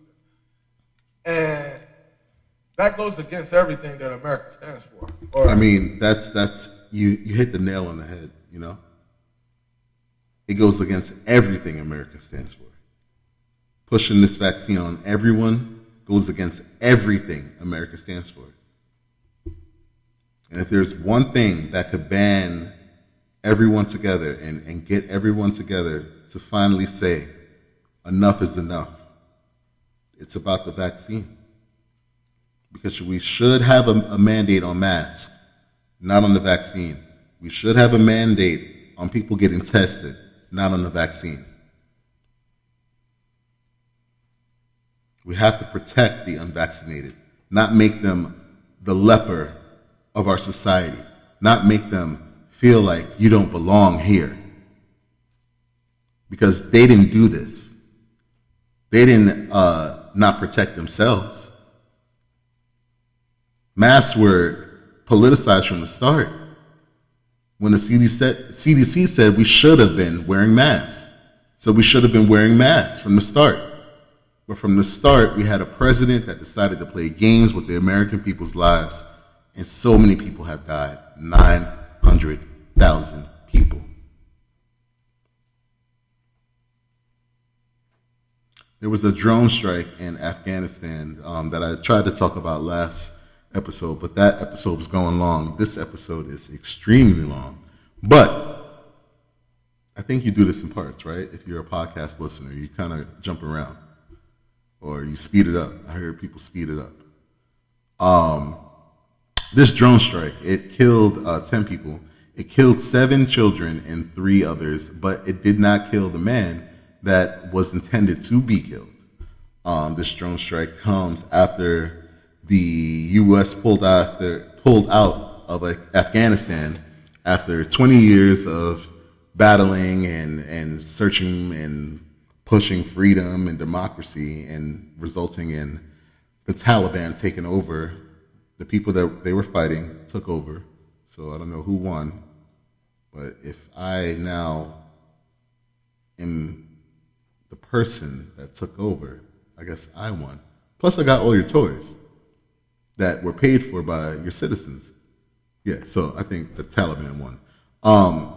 Clearly, right? Because we did nothing but spend $200 million a day in Afghanistan. So now there was a drone strike that 7 kids died. The man that they were looking for wasn't even there. And we're still breeding more terrorism into this country.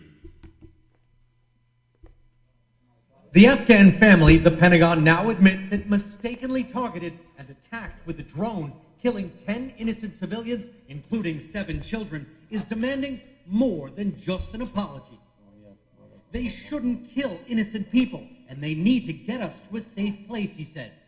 CCTV footage obtained by the New York Times shows the man the Pentagon claimed was an ISIS terrorist was actually working for a U.S. aid agency. And before the drone strike, he was putting water jugs in his car. Not bombs. Not bombs. The U.S. military I didn't know he said was it gonna had say intel that a white Toyota Corolla like his could be used in an ISIS attack. It's also one of the most popular vehicle makes and colors in Kabul. I am here today to set the record straight and acknowledge our mistakes. Now in control of Afghanistan, the Taliban may be showing their true colors. And women are back on the streets, protesting after public schools restarted. I mean, this is the thing about these drone strikes and how some would say that these countries fight dirty, you know. I don't even like when they have drones in Call of Duty, when you're playing Call of Duty, because it's you know, you're fighting on the ground for a reason. But it allows for people to make mistakes like this. And again, it allows for more breeding of terrorism, I feel. Because when 7 children die, someone's going to be upset about it. Someone's going to always remember that happened. This is not the first time innocents have been killed. They call it what? What's the thing? I don't know what they call it right now, but like collateral damage. That's what they call it. They say, you know, it was collateral damage. You didn't have the intelligence. Literally and figuratively, you did not have the intelligence to go and do what you did. And now 7 children died. The military continues to breed terrorism around the world. Americans can be in danger. I mean, based on, if you go somewhere to certain countries, they really don't like us. They really don't. They laugh at us. They say, you know, we're all about guns and war. You know, we're seen as a war country. We're seen as a country that is hypocritical. We're preaching democracy, beating on their citizens like they did with the Black Lives Matter protests, where people are allowed to protest, but you beat them down. You beat them down and say, you can't protest here on the streets that they pay for. I mean, we're laughed at around the entire world. We're laughed at because of how we treat our citizens. When we go around the world preaching democracy. I mean, even a ruthless killer like Putin, Vladimir Putin from Russia laughs at us. Consistently does when you challenge him. That wasn't supposed to play like that. But Vladimir Putin, right? Well, Putin consistently He apparently, anytime that someone's trying to talk about Putin, he'll bring up what America does, and I mean, how could you not? It's hypocritical. You can't go around the world, right, and preach democracy, and then not let your citizens have it. I mean, even with the vaccine, it's still the same thing. This is not democracy. What do you think of the Black Lives Matter movement? I think that, of course, this movement was used by one of the political forces domestically in the course of election campaigns. But there are some grounds for it. Let's remember Colin Powell, who was Secretary of State, and he was also in charge of the Pentagon. Even he wrote in his book that even he, as a high-ranking official, had felt some kind of injustice towards himself his entire life, as someone with a dark complexion, even from the USSR days. And in Russia, we have always treated with understanding the fight of African Americans for their rights. And there are certain roots to it. There is a certain foundation for this. But no matter how noble the goals that somebody is driven by, if it reaches certain extremes, if it spills over into extremism, acquires elements of extremism, we cannot approve this. All right, so what he does is pretty much make America look bad by saying, you know, America is going around the world preaching democracy, preaching about treating citizens' rights and human rights violations that have been committed by like China, North Korea, Russia, whatnot. You know, Vladimir Putin is said to be a murderer. You know, I don't think he cares about black people. I don't think he cares about Black Lives Matter. But what he does do is point out the fact that it's hypocritical of America to go around the world and preach about things they don't even care about their people who are here. Like I said, it would be amazing that Joe Biden actually stood up against white supremacy and not just said, you know, things like, you know, if you don't vote for me, you're not black. You know, what you said last year. It would be amazing if he actually enacted something to go against white supremacy, but he won't. You know, he won't introduce police reform and make sure that qualified immunity is not something that's going on, where cops have the right to blame it on the job if they kill an innocent black man or an unarmed black man. And this is what Putin is pointing out. You know, it's one thing to have peace over the world, but there's another thing to stick your foot in other people's businesses. I mean, you can shit, piss, and spit on them and then call it freedom or democracy. I mean, $200 million a day was spent on a war that produced nothing. $200 million a day. Got us nowhere. They got a bunch of toys. If Afghanistan is the example, we don't need any more. Leave it alone.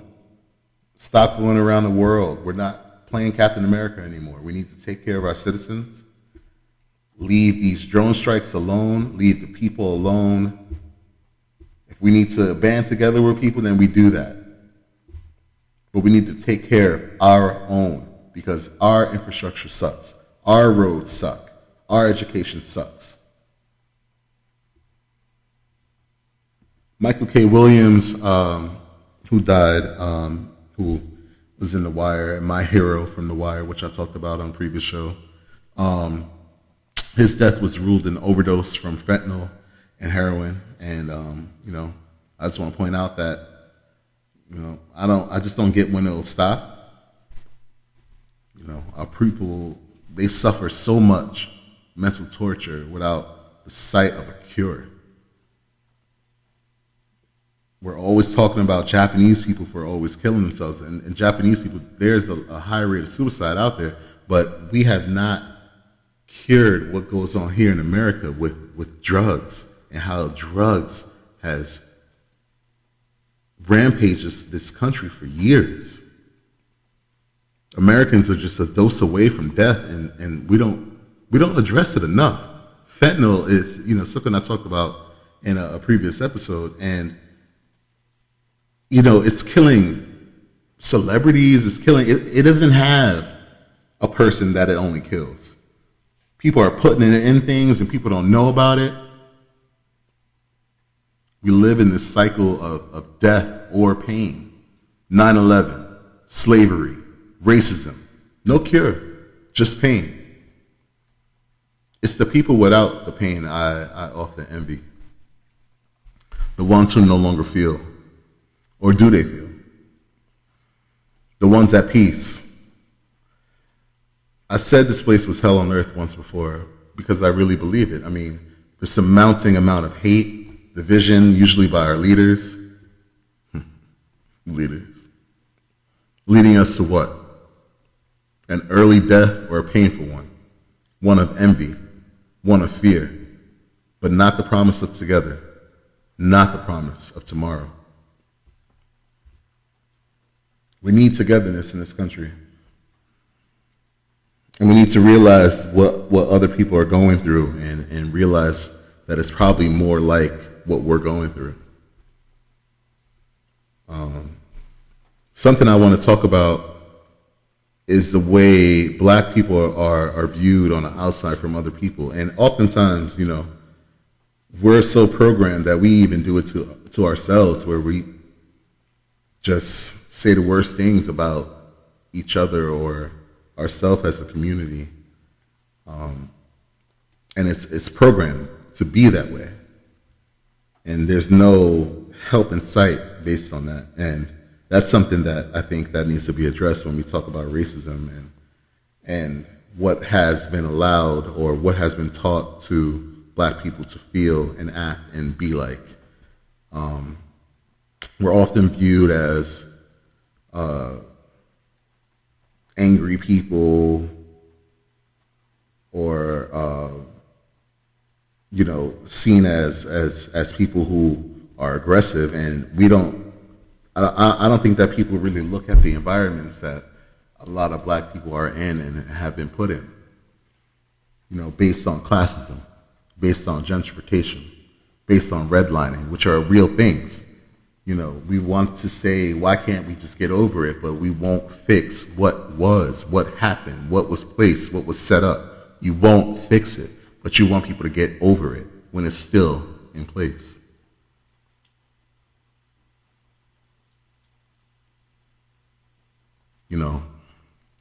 A lot of black people, or a lot of people of color live in food deserts or deserts and where healthcare is not a focus, or produce is not a focus. One day I was driving here in Georgia and I looked around and I saw how much land which was empty with one house on it.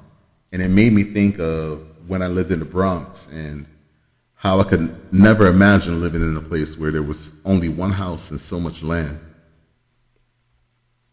So much green, so much freedom. The birds and the bees, you weren't worried about them. You aren't worried about them because there's so much space where you're not frustrated, when you're not thinking about where you're going to eat next, when you're not worried about if you're going to be kicked out because the rent is being raised every year. People often say, well, why don't you just do something about it? But how can you? There's literally programs set up where the government, is helping you, and then you earn more money than what they allow, they kick you out the program, even though you needed the help to get to where you were. It's as if they don't want you to really advance. It's really as if you have a stopping block in front of you and you can't advance because of the things that hold you back. Buying a house is one of those things that the way lenders treat black people or people of color, the way they scrutinize every credit detail about them. But then the banks of this country get bailed out every 10 years. They don't pay their bills at all. They don't pay their bills. But we have to, as people. We have to pay our bills on time. We can't be late. We can't owe. But the banks get bailed out all the time, and they keep having their hands out. I want to play this clip about something that I thought was interesting with climate change and how it affects people of color in a way that some people won't realize or think about. As you hear the rain pour down here in Georgia, and as I wind down on this episode 108, I just want to talk about this last topic, which is pretty much going to talk about the urban heat islands that we live in around this country as people of color, and people who are also white people, I'm sure, live. People of color are not the only poor people in this country. Poor white people also suffer very hard in this country. And like I said, if there's one thing that they don't want, it's for us poor people, and that's anyone. That's anyone who earns less than $100,000 a year and actually doesn't have it in the bank. You could earn $100,000 a year, you could earn all that money, but if you had $80,000 in bills, you know what I mean? What's going on? But I wanted to talk about this last thing, and the rain is so beautiful right now. I hope you can hear it pretty well. I think you can. But here it goes. Urban heat islands. Let's talk about it. From the moment her day begins, describe the heat. What does it feel like? Well, I wipe the sweat off. I'm melting. Annie Moore has to fight the heat. Get out about 7 o'clock before it really steams up by 10:30. So you have to plan your day around the heat. I do. She's now one of hundreds of volunteers. This reads the temperature, and you watch the temperature on the app on your phone. Working on a project called Urban Heat ATL. Volunteers using special technology to map Atlanta's temperature, block by block. What type of neighborhood are we in right now? We're in a predominantly black neighborhood. And how hot is it here? It's about 92.6 degrees Fahrenheit. The goal? To prove some neighborhoods are hotter than others. New research shows in more than 70% of U.S. counties, low-income, non-white neighborhoods experience more extreme surface heat than their wealthier, whiter counterparts. The reason? Urban heat islands, unshaded asphalt areas that amplify heat. You see that black and brown neighborhoods are simply hotter or feel hotter than white ones. Why is that? We have a lack of green space, lack of parks, perhaps a lack of trees. And that sort of critical natural infrastructure are the things that help us to cool our communities. You see, I talk about infrastructure all the time. That's a part of infrastructure. Parks. You need more parks. So what does the solution look like when all this is said and done? We hope that government officials will respond to our data. We want to see more well-maintained parks, green space, and trees in communities of color. Changes that can't come soon enough for Annie. I think we need to really rethink how do we keep the earth cool. Now it's time for us to fix it. Working to fix a global problem one step at a time. Morgan Radford, NBC News, Atlanta. All right. So the thing is, when you think about it, they talk about how it's more hot in black areas and areas where poorer people live, right? And not that you're poor. These are people who live in houses here. You know, they're probably, what do you call it? Not second class, whatever. These are people who are just in one area, and there's no parks, there's no coverage for people. There's no room for mental stimulation, right? But you expect people to be stimulated. You expect people to want to get up and do certain things that everyone else does. You know, the one thing, like I said, I was driving along, and you wish that everyone that lives in like the Bronx and Chicago and that live on top of each other could see this, you know, could see where you're not living on top of each other, where you can go outside and just breathe, where you can walk to the park and just breathe. And a lot of people don't have that, and a lot of people don't understand what that, having that is, because they just have it and take it for granted. To just be able to walk around the park and walk lap by lap, by lap by lap, and just be able to do that. That's something that should be enforced. You know, if I was the mayor of a place, rehabilitation is what needs to be enforced. We need to take care of the people around us, because of the simple fact of the matter is, there's a lot of people suffering. And you talk about urban heat islands and these places where there's no coverage and people are living in heat, sweltering hot heat, being angry. You know, if you worried about a black person being angry, we got a lot to work through and work with. We got to go through a lot.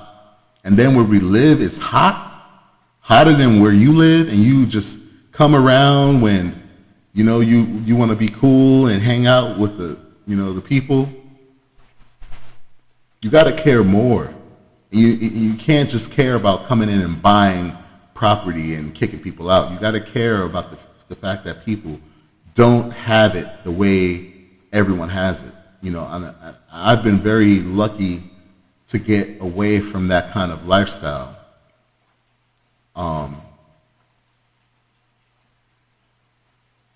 In a way where I'm not living on top of someone. You know, I'm not hearing screaming and fighting below me, and it becoming something that I think I also have to do. You know, that's what people don't think about when they think about the ghettos, as they want to call it, and the projects. That you don't live in your apartment. You live with everyone else. You live with the man with mental disorders on the fourth floor who does weird things in the elevator, who you know, people who pee in the elevator, and you got to come into the elevator and smell that because you got to ride 14 flights up. That fucks with you.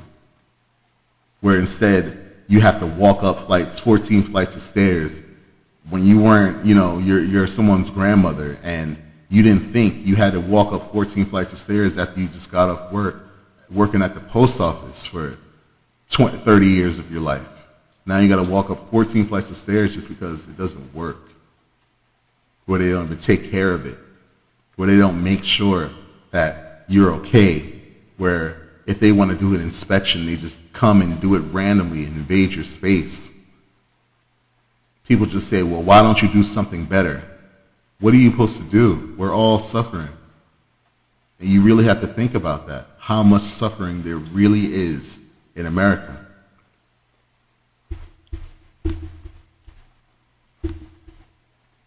Fatima Ali Salam has lived in Boston's Mattapan neighborhood for close to 50 years, and she's noticed one big change. There were significantly more trees. There were more streets with trees from storms, from just being not maintained, as well as development. We've lost canopy. A stark contrast between neighborhoods and towns just a few short miles away. Walking down Beacon Street in Brookline, right near Coolidge Corner, I was dumbstruck by the number of additional new trees, actually planted on the sidewalk, along with a clean, well-maintained, federally paid-for light rail trolley system right down the center of the street. I thought that was very interesting, that you could have plenty of commerce, but also make sure that you had adequate tree canopy, well-maintained sidewalks, well-maintained streets. It wasn't a competition. The thought had been put into it. In Mattapan, you just have to really think about that, right? Where they do this only in areas that allegedly have money. It's not just that. It's in areas where, you know, it's owned by white people. Areas where it's very hard to break into as a small business owner, as a black person, where banks don't give you the loans in the same easy way that they give a person who's not of color a loan. Where if you want to go buy a house, they say, well, why do you have that bill? Why do you still owe $200 on that bill? You got to pay that off, even though you're about to put down a whole bunch of money on a house. That's happened. And it speaks to what people want black people to just get over. You look at what she's talking about and how, you know, in one section there's no trees at all, and then they go and rebuild the whole street and make sure the street is lined with trees so that people can sit and relax and not be hot and be angry and hot and just sweaty and musty and angry with each other. You have to build that for everyone. And I believe in parks. I'm a park guy. I go to parks all the time. I'm a photographer, spoken about that. You got to have mental stimulation. And if you don't have it, you know, I do suggest you go and seek it out. You know, they make sure that we don't have it. They make sure that urban areas are congested and that people don't see the promise of tomorrow. If you have to work all the time and you can't ever have off to really think, you know, of a future, how can you be expected to progress? How can you? It's unfair to even to think that way or make that a thought of someone that in today's America, if you don't work hard, then it's your fault. America's a lie. And it does not care about its citizens. And until we all get it together in our heads to realize that, we're going to keep being in this boat. Come together, people. Take out the rich. Tax the rich.